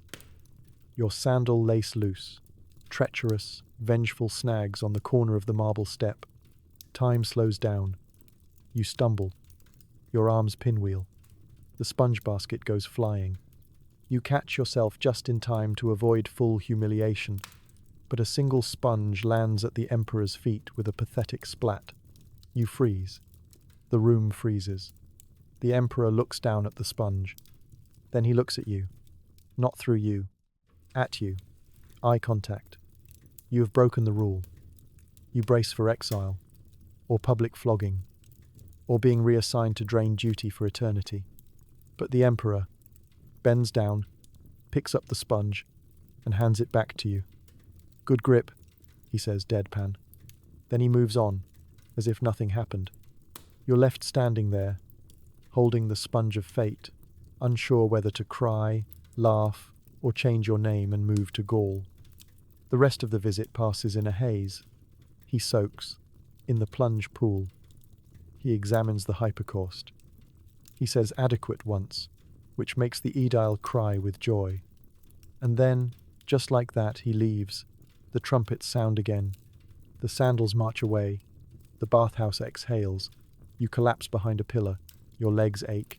Your heart is still racing. And the floor? Still spotless. Because in ancient Rome, greatness might come in purple robes or golden laurels. But the real hero is the person who keeps the floor polished, the towels folded, and the Emperor from slipping on a rogue sponge. And you, brave bathhouse attendant, survived the day the Emperor visited, barely. There's no such thing as health and safety. You regularly contract things. Most are temporary, some aren't. You start sleeping upright to avoid touching anything. Welcome to the medical benefits of working in a Roman bathhouse, where your compensation package includes unsolicited skin conditions, mysterious coughs, and an intimate relationship with a bottle of vinegar. You are not a civil servant. You are a human petri dish. Every day you marinate in other people's sweat, oil, and secrets, and those things leave souvenirs. It starts small. A little itch behind your ear. A scratchy patch on your forearm. Nothing dramatic. Just part of the job, right? But within a week, you're hosting a thriving ecosystem of lice that could file for Roman citizenship. You try not to scratch in front of patrons. You fail. A senator looks at you with suspicion. You tell him it's an allergy. To towels. He narrows his eyes. Your first encounter with bathhouse boils comes shortly after. You're helping an elderly merchant into the caldarium when you notice a cluster of angry red lumps on his back, each one shimmering with the quiet rage of a neglected volcano. He waves you off, says it's just from the steam. Later, you find a matching one on your own elbow, and another on your hip, then two on your neck, which, let's be honest, start to resemble Jupiter and Mars in angry conversation. You go to the corner apothecary. He gives you a poultice that smells like old cheese and says, "Apply nightly, avoid public fountains, and stop being poor." You thank him. He charges you double. You try to stay clean. You do, but there's no escaping it. You bathe in the same waters as the patrons. You scrape oil off their backs. You clean the same sponge that a dozen strangers used in creative ways. You once had a drop of used massage oil fall into your eye. You still don't see straight when you blink too hard. Then there's the rash. No one knows where it came from. It starts as a small patch on your calf and ends up spreading across your torso like a map of provinces conquered by misfortune. You consider burning your tunic. You end up just rinsing it in vinegar and praying. Every bathhouse has a corner where attendants go to quietly panic about their symptoms. You call it the sick alcove. It's next to the supply shelf and smells like regret. You and your fellow workers take turns comparing boils, rashes, odd discolorations, and mystery lumps. One guy claims he grew a third nipple. Another insists his tongue changed color. You all nod gravely and go back to work, and yet you're still expected to smile, to serve, to offer towels with a steady hand while your own fingernails are falling off like poorly attached roof tiles. No one wants to hear about your hives when they're mid-olive oil rub-down. So you hide the worst of it under layers of linen and dignity. Let's not forget the foot fungus. Oh, the foot fungus. The floor of the tepidarium is warm, wet, and slightly sticky. You don't wear shoes in most rooms, you wear sandals, or worse, nothing at all. 1 week into the job, you notice your feet look fuzzy. 2 weeks in, they itch. By the end of the month, they've developed their own postal code. You name your left foot Marcus. He's temperamental but consistent. Sometimes a patron will look at you and ask, "Why do you look pale?" You lie. You say you didn't sleep well. You say you're fasting. You do not say, "Because my entire back is covered in welts and I haven't digested food normally since Saturnalia." At night, you try to sleep, but the itching keeps you awake. So you prop yourself upright in a corner, arms folded like a mummy, trying to avoid contact with your own skin. You count lice instead of sheep. You dream of soft beds and clean linens, neither of which you've seen since the last eclipse. And just when you think you've reached peak contagion, someone sneezes directly onto your tray of massage oils. They smile. You say nothing.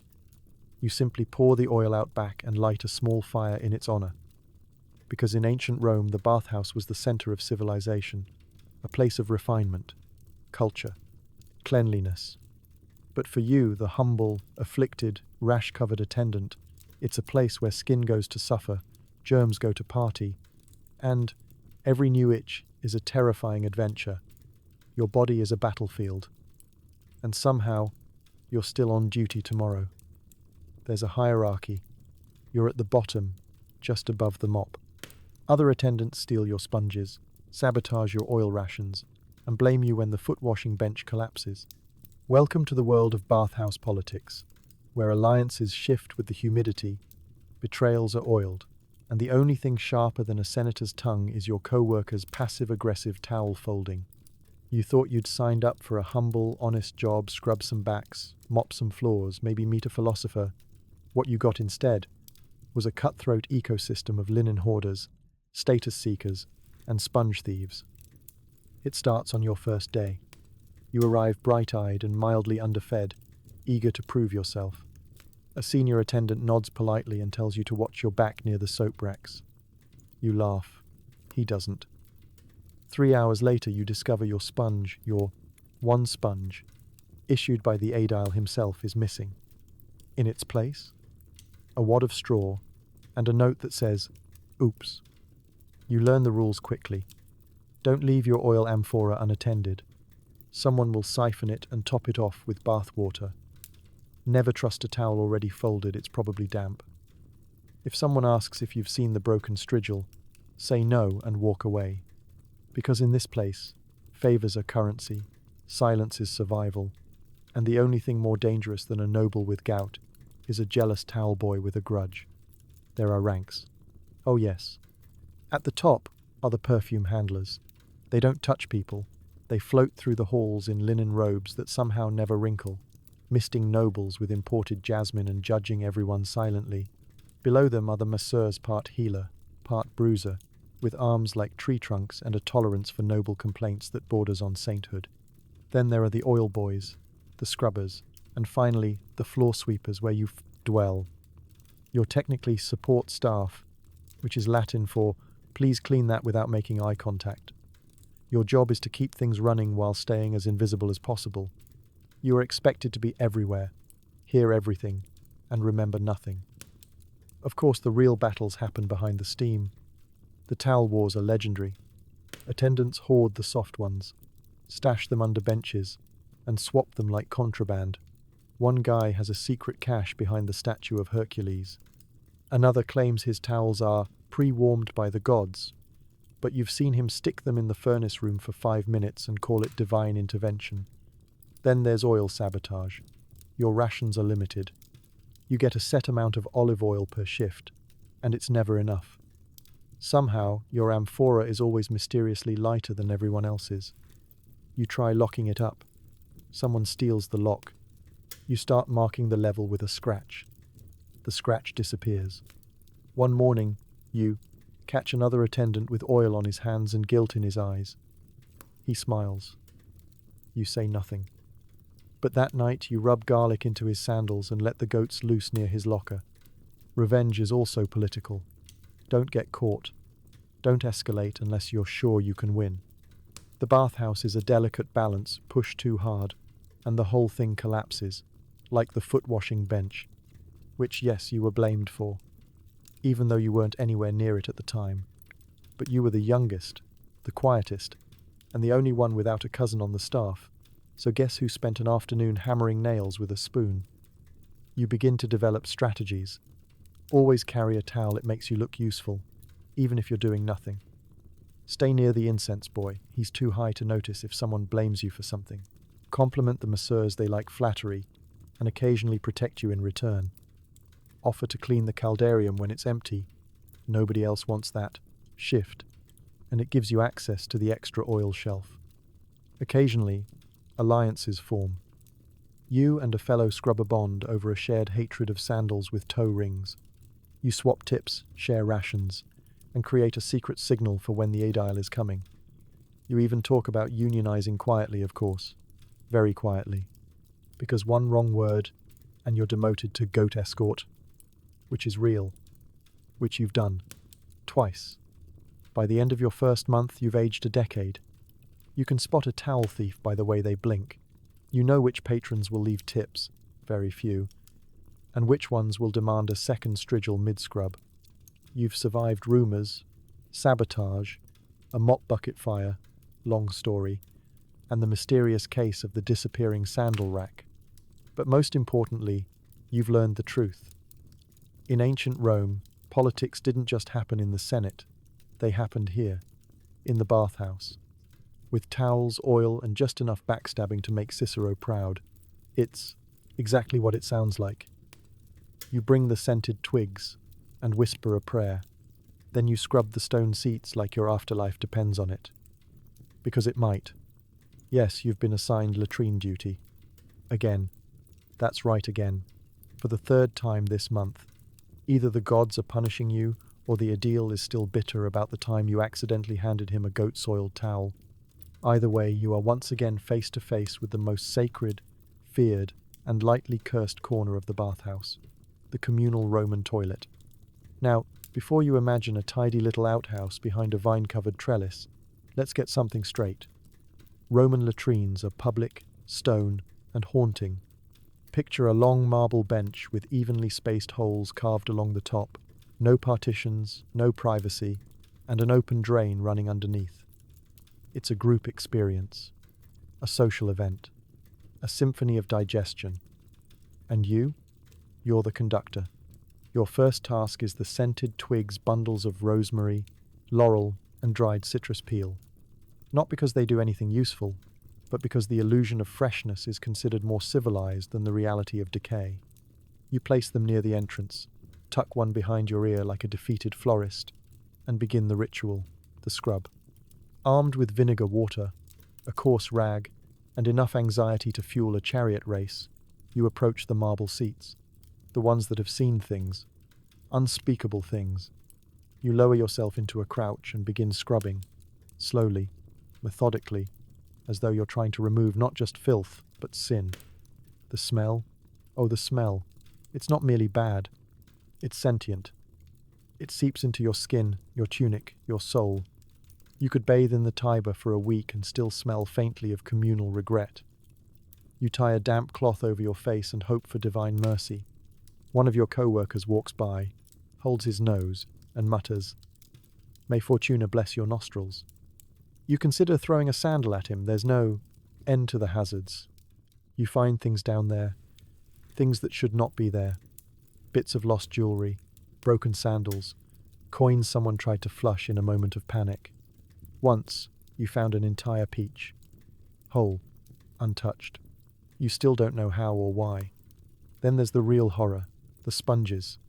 Yes, the infamous torsorium, a sponge attached to a stick, shared communally, rinsed in vinegar water, and reused. Your job includes collecting the used ones, soaking them, and replacing them in the bucket. You try not to imagine where they've been. You try harder not to imagine who will use them next. Sometimes you have to fish one out of the drain using another stick, which officially makes you a two-stick latrine fisherman. Congratulations. People wander in constantly while you're working. Senators discussing policy while squatting. Merchants arguing about olive prices. One time, a philosopher sat down and launched into a monologue about the nature of waste and rebirth.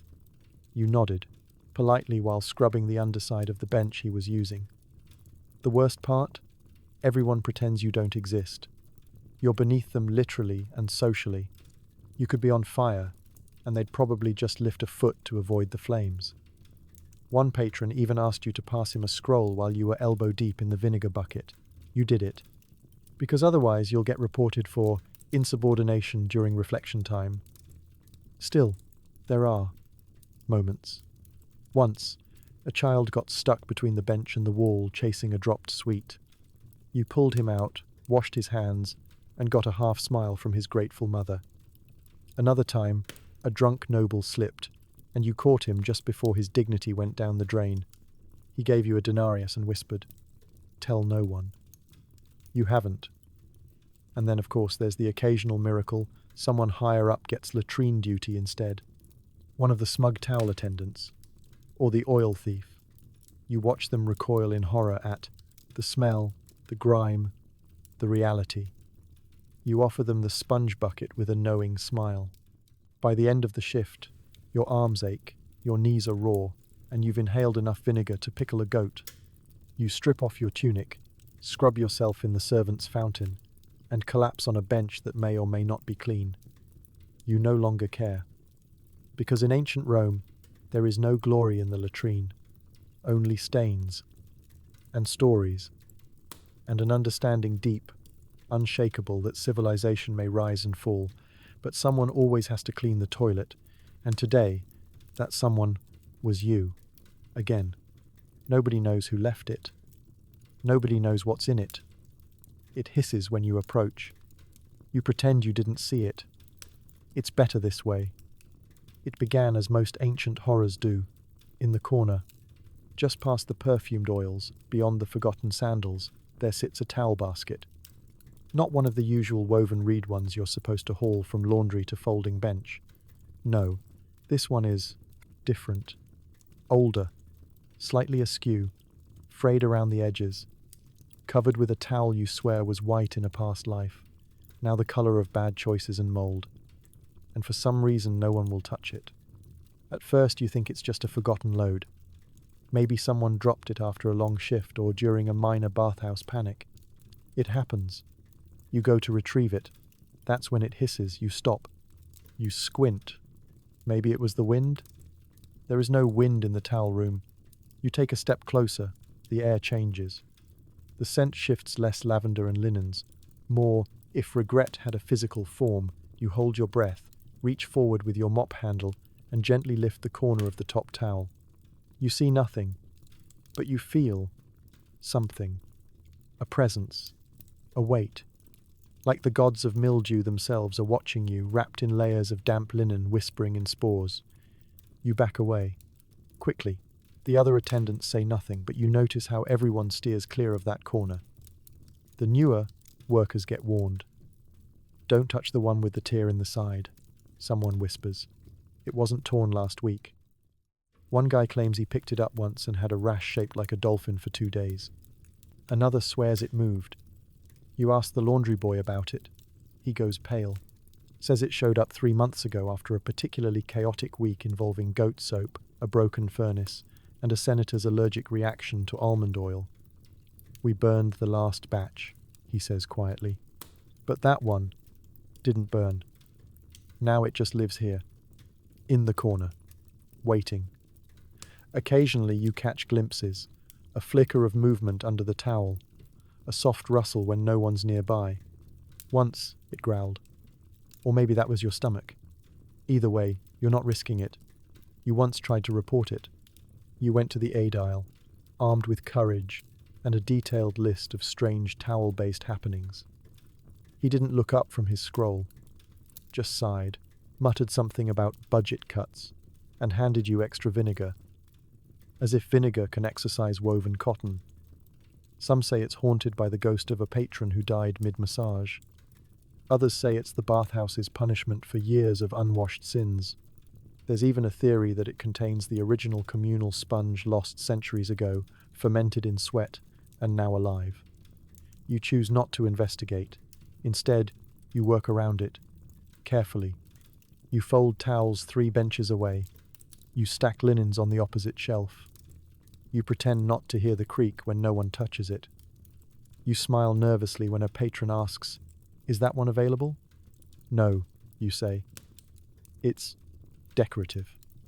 And so it remains an unspeakable corner of unsanitary mystery, a relic of chaos, a cursed laundry bin of damp doom. Your co-workers have started calling it the basket, as in, watch out for the basket, or we lost Claudius to the basket, or if I disappear, tell my mother it was the basket. One night, on the Pasket B Woe, heavily, late shift, curiosity almost gets you. It's quiet. The bathhouse is empty. The candles flicker just enough to make shadows dance. You glance over. The towel on top has shifted. There's a corner exposed dark green, almost scaly. You inch closer. You wonder, what if it's just an old towel? What if the whole thing is just mildew and mass hysteria? You reach out. It hisses again. You leap backward, knocking over the perfume shelf. Amphorae shatter. A cloud of sandalwood and embarrassment fills the air. Someone yells from down the corridor. You mutter an apology to no one in particular and flee. The next morning, the basket is right where it was, unmoved, watching. You've stopped trying to explain it. You accept that some things in the Roman world are unknowable. Plagues, taxes, why senators never tip, and the basket. The haunted towel basket that whispers through the steam and smells like despair. Because in ancient Rome, mystery didn't always wear a toga. Sometimes it was wicker, and it hissed when you got too close. You've washed, soaked, scraped, and scoured, but nothing removes the distinct aroma of 300 shared bath sponges. Your hands smell like communal armpit. Forever. You'd think naively that after hours of soaking your hands in vinegar, oil, scented water, and boiling steam, they'd come out at least neutral smelling. But no. Somehow, despite the olive oil rubdowns and citrus-scented scrubbing, your fingers still carry the ghost of every armpit, foot, and lower back that's crossed your path. Your hands are haunted. It all began innocently enough. A bit of dryness, some redness, nothing a little balm couldn't fix. But then came the smell, subtle at first, faint, like forgotten socks or a towel left in a dark room. But it deepened, strengthened, became permanent. The scent lives in your pores. You are a human incense stick for the tragedy of Roman hygiene. You try everything. You wash your hands in vinegar. You rub them with sage leaves. You even bribe the perfume sprayer to mist your wrists during his rounds. It works briefly. For 30 minutes you smell like lavender hope. Then the bass note returns, musky, stubborn, confused about boundaries. You ask around, quietly, discreetly. A fellow attendant nods grimly and says, "Ah, the sponge mark." Like it's a rite of passage. He holds up his hands slightly yellowed, eternally damp, and shrugs. You get used to it. Eventually you stop smelling it, but others don't. He doesn't elaborate. You assume his love life is over. It's not just the smell, it's where it takes you. The memories, the flashbacks. You've handled every kind of sponge imaginable. Round ones, square ones, ones shaped like unfortunate fruits. Each one tells a story. Each one carries its own presence. The one that once disintegrated mid-use. The one someone bit for no reason. The one you accidentally dropped and pretended never existed again. You try wearing gloves. They soak through. You try wrapping your hands in cloth. Patrons complain that you feel less authentic. One man says you've ruined the texture of the experience. You smile politely and silently wish his next sponge experience includes a centipede. The problem is, everything in the bathhouse is porous, especially the sponges. And you. Your skin absorbs history, the oil, the sweat, the prayers of 1,000 exhausted backs. Your fingerprints are now less loops and whorls and more tiny scented tombs. You start to wonder if you will smell like this in the afterlife. At lunch, you sit alone. Your colleagues drift away one by one, not because they dislike you, although to be fair that might also be true, but because your hands smell like betrayal. Someone once asked if you'd been storing fish. Another said your fingers reminded them of aged cheese, but not in a good way. You learn to eat with your elbows. You stop shaking hands. You wave from a distance. A very safe distance. Even the goats avoid you now. The turning point comes during a ceremonial visit from a minor noble. You're chosen to assist in the oiling process. Big moment. Huge responsibility. You approach with a steady hand and a fresh amphora. You gently pour the oil, warm and golden, over his shoulders. And then he turns, sniffs, frowns. "What is that?" he asks, wrinkling his patrician nose. "Is that sponge?" You die inside. From that moment, your fate is sealed. The other attendants call you fingers, not affectionately. Your tasks shift. You're quietly reassigned to laundry duty, where at least the linens only whisper of mildew, not judgment. But still the smell remains. You begin experimenting. You steal a lemon. You rub it on your palms until your skin stings. You crush charcoal, mix it with vinegar. You even try praying to Apollo, god of healing and unpleasant smells. No response. Typical. One night, in desperation, you dip your hands into a jar of honey and hold them there for an hour, hoping to seal the pores. All you get is sticky shame and a swarm of bees. Eventually you give up. You accept it. This is your scent now. This is your legacy. The eternal eau de bathhouse. A mix of oil, ambition, damp wood, and whatever dark force lives in sponge fiber after 10 uses. You embrace it. You lean into your destiny. You're the sponge guy now. And oddly, that's okay. Because in ancient Rome, glory came in many forms. Some carved their names in marble. Some commanded legions. And some bore the smell of 300 armpits with quiet dignity. And you, brave olfactory martyr, did it with both hands. Forever. You misplace your strigil. That's like losing a surgeon's scalpel. You search for it in panic. It's eventually found, being used to flip sausages at a nearby food stall. To the untrained eye, A strigil is just a curved piece of metal. To you, it is everything. Your tool, your status symbol, your one defense against bodily grime and angry patrons. Without it, you're just a person in a linen loincloth, trying to convince sweaty senators to trust you. With it, you're the professional part spa technician, part battlefield medic, part human windshield wiper. So when you lose it, that's a crisis. It starts innocently. You were giving an oil scrape to a particularly wiggly merchant in the tepidarium, who insisted on demonstrating his favorite gladiator poses mid-scrub. One moment you're focused, scraping oil and flakes with precision. The next, he lunges into a dramatic lunge, knocks the strigil out of your hand, and poof, it vanishes. Gone. Like honor at a toga party. At first you assume it landed under the bench. You crouch, squint into the gloom, whisper a little prayer to Mercury, god of lost objects and awkward situations. Nothing. You pat around, you crawl, you check your satchel 5 times. Nothing. The panic sets in slowly, like a rash caused by questionable foot fungus. Without your strigil, you are nothing. You're not just failing at your job, you're risking punishment. Fines, demotion, goat duty, or worse, being forced to borrow someone else's strigil. Which, let's be clear, is like borrowing someone's unwashed undergarments and using them as a dinner napkin. You retrace your steps. You question co-workers. You even bribe the towel boy with half a fig and a compliment. Still nothing. You try to look casual as patrons start arriving for their midday soak, but it's hard to project confidence when your hands are empty and your soul is disintegrating. Then comes the final humiliation. You must report the loss.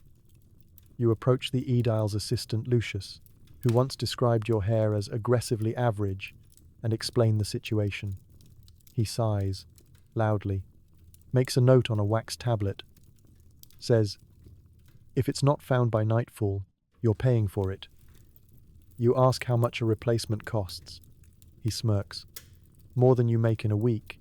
You spend the rest of your shift, fake scraping people with the side of a broken comb, while muttering apologies and avoiding eye contact. One patron complains. Another tips you with a rock. You consider quitting, or faking your own death, or moving to Gaul and becoming a goat therapist. But then, a miracle. As you wander the market stalls during your break, half-heartedly sniffing figs and contemplating theft, you hear something familiar. A sound. A scrape. You follow the noise, weaving past vendors until you spot him. A large, sweaty food vendor flipping sausages over a grill. Using your strigil, you blink. You stare. You feel your soul leave your body, then come back just to scream. It's unmistakable, your strigil. Slightly bent on the left from that time you dropped it on the bathhouse floor. Your initials scratched faintly into the handle, and now it's sliding under charred meat with casual disrespect. You approach slowly. "Nice tool," you say, voice trembling. He shrugs. "Found it, on the ground. Works great for turning the fatty ones." You resist the urge to weep. What follows is a negotiation that involves 2 figs, an IOU written on a leaf, and a heartfelt speech about hygiene and sacred duty. Eventually, he relents. You cradle your strigil like a long-lost child. It smells like pork fat and poor decisions, but it's yours. You scrub it with vinegar, twice, then a 3rd time, for emotional healing.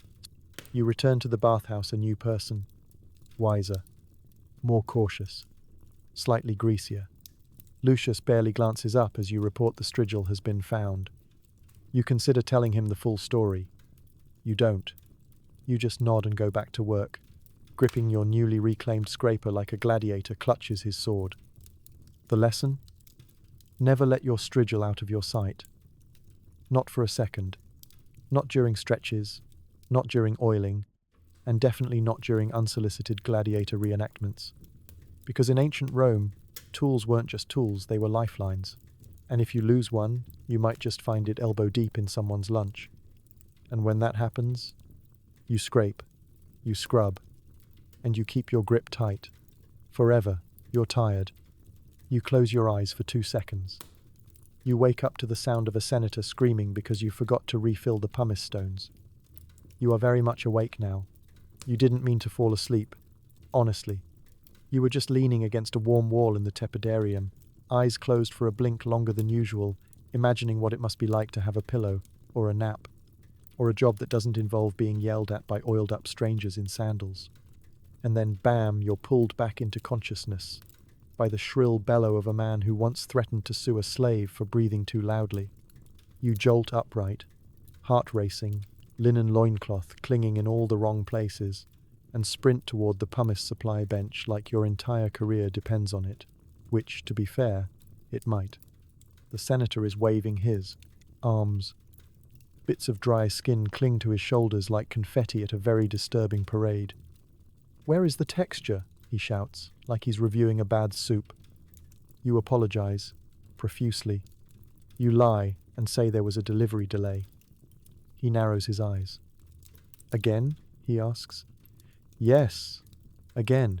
You are now on thin ice. The thing is, sleep doesn't come easy when you're a bathhouse attendant. Not real sleep, anyway. You work in rotating shifts. Day, night, festival, goat emergency. You're always on call. You wake up to the sound of sandals slapping the marble. You fall asleep to the scent of olive oil and regret. You dream of sponges and emerge worse for it.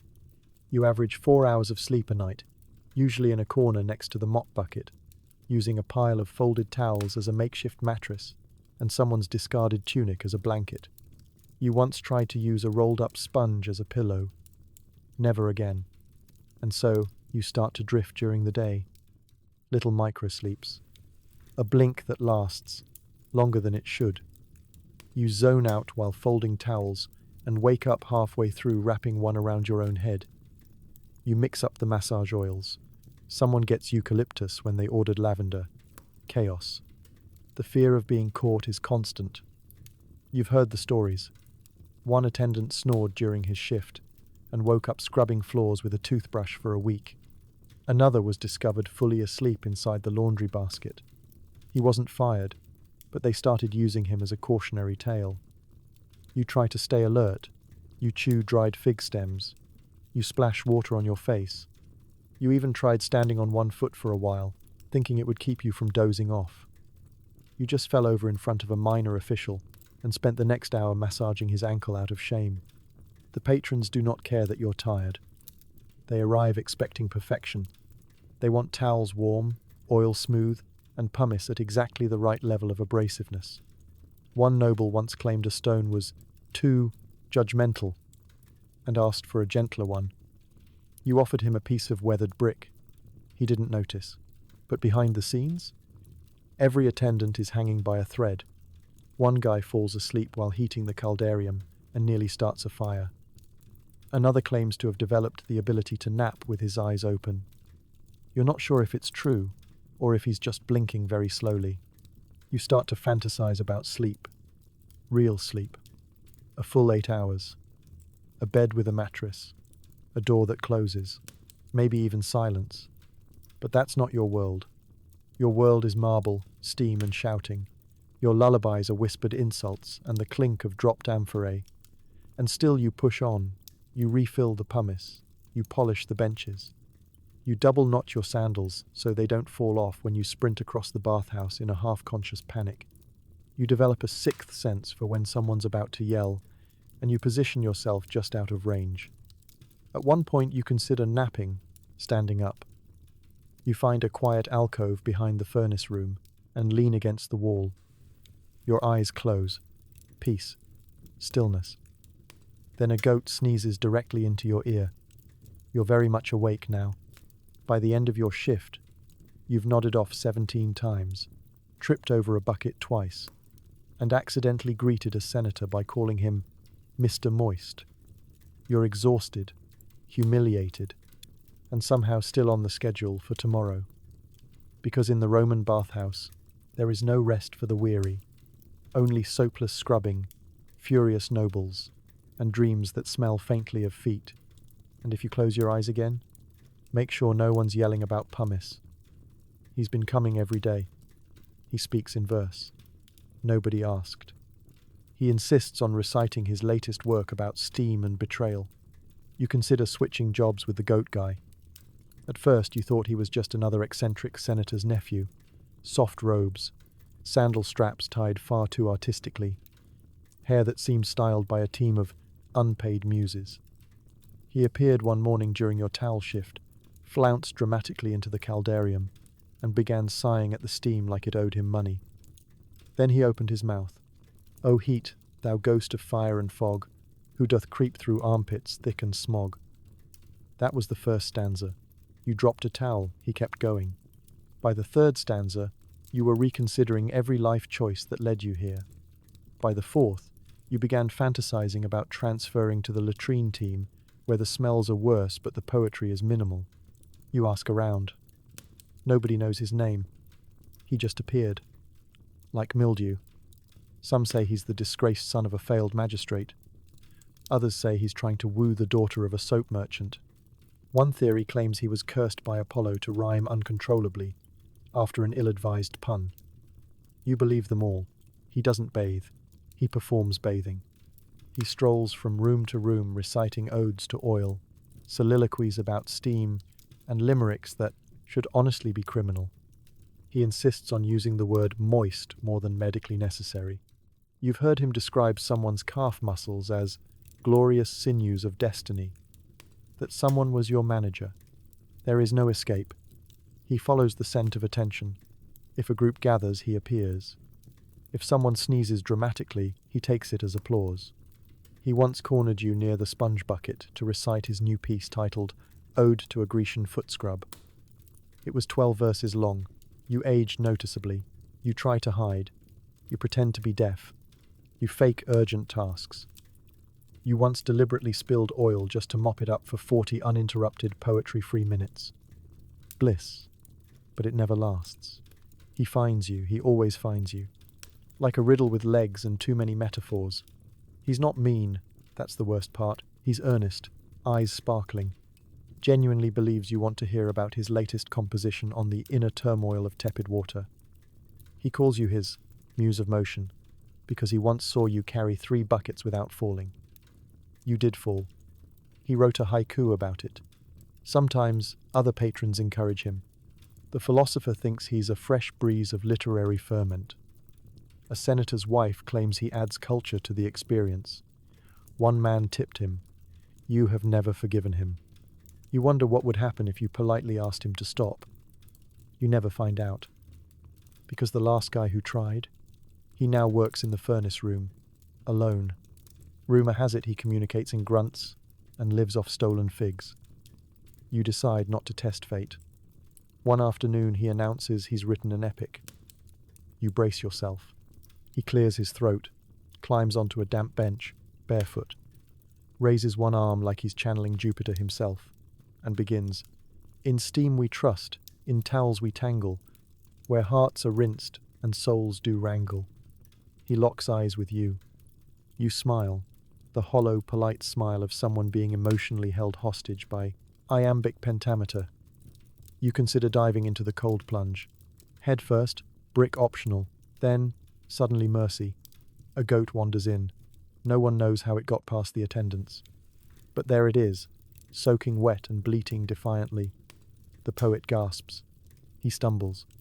The goat charges. It's a minor incident, no injuries, but the poet takes it as a sign. "I must retreat," he says dramatically. The muse has been frightened away. You do not cheer, but you do allow yourself one brief, glorious moment of peace. The next day he returns. Of course he does. With a new scroll titled The Bleating of Inspiration. You accept your fate. Because in ancient Rome, the bathhouse wasn't just for cleaning bodies, it was for airing out every possible thought, rhyme, and pun.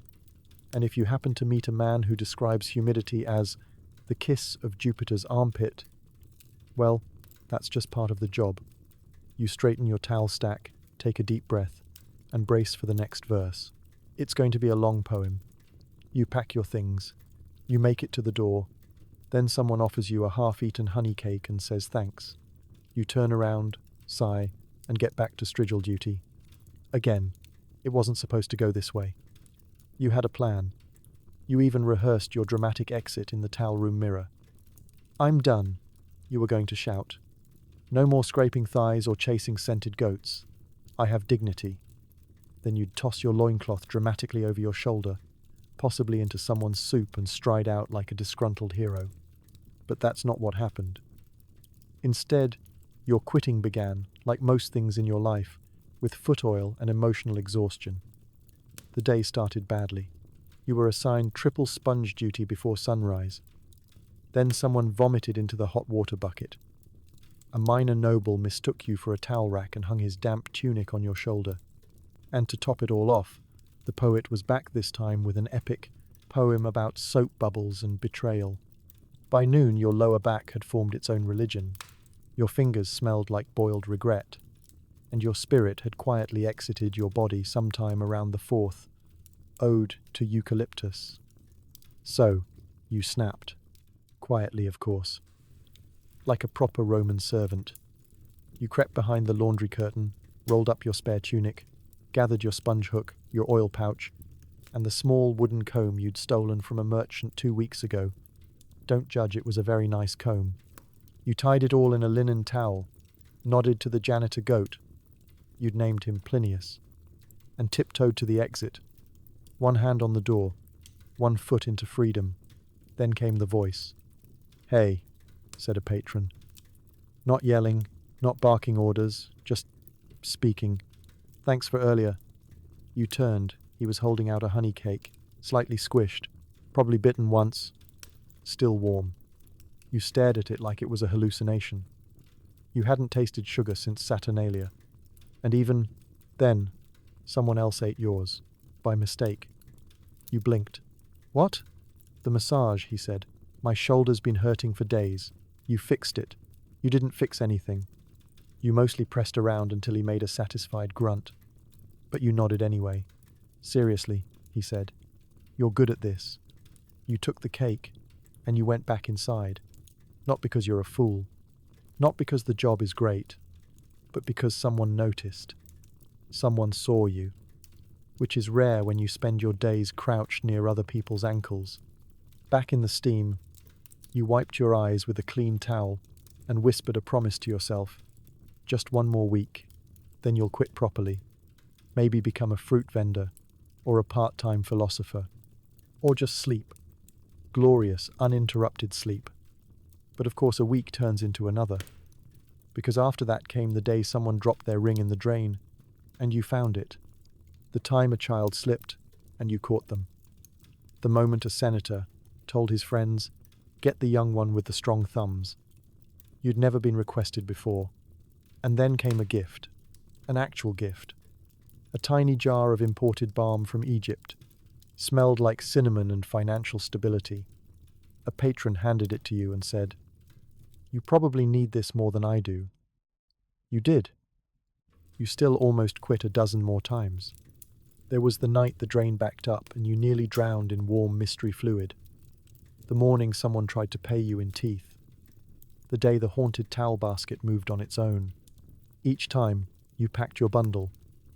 Each time, something stopped you. Maybe it's hope. Maybe it's a broken sense of duty. Maybe it's just that you know the bathhouse wouldn't be the same without you. You've memorized its creaks, its corners, its ancient pipes that groan louder than the poet on allergy day. You're not just another scrubber. You're part of the structure now. The steam knows you. The goats avoid you out of respect. So, you stay. You refill the pumice. You dodge compliments. You hand out towels like blessings. You find new ways to not scream when someone says, "I think I'll need extra oil today." And at night, when you sit on the laundry bench with half a honey cake and a jar of cinnamon balm, you realize something ridiculous. You're kind of good at this. You didn't quit today. But tomorrow?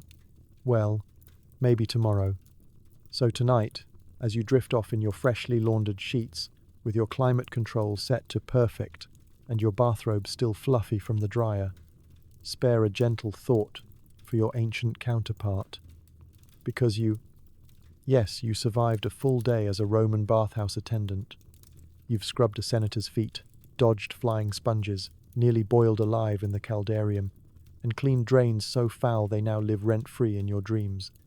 You've been scalded, slapped, spiritually wounded by body odors, and yet somehow you carried on armed only with a strigil, a loincloth, and a questionable attitude. You didn't sign up for this. You never got a lunch break. You were paid in oily glances and the occasional leftover fig, and still you persisted. Because while history often remembers emperors and generals, it forgets the real heroes, the underpaid, underwashed, and deeply underappreciated workforce that made the ancient world slightly less sticky. Bathhouse attendants were essential. They bore the grease, the gossip, and the gastrointestinal aftermath of empire, and all for a few coins, and a hope that today wouldn't end in disciplinary goat duty. So as you sink deeper into your mattress, breathing in clean air not laced with incense and foot steam, maybe whisper a quiet thanks. Thanks that you live in a time with plumbing. Thanks that your job doesn't involve handing strangers communal butt sponges. Thanks that olive oil is something you drizzle on salad, not something you ladle off a sweaty thigh. Because history is many, things hilarious, horrifying, occasionally slippery, but it's also a reminder that humans have always found a way to adapt, endure, and complain about their boss. Sleep well, time traveler, and may your dreams be sponge-free.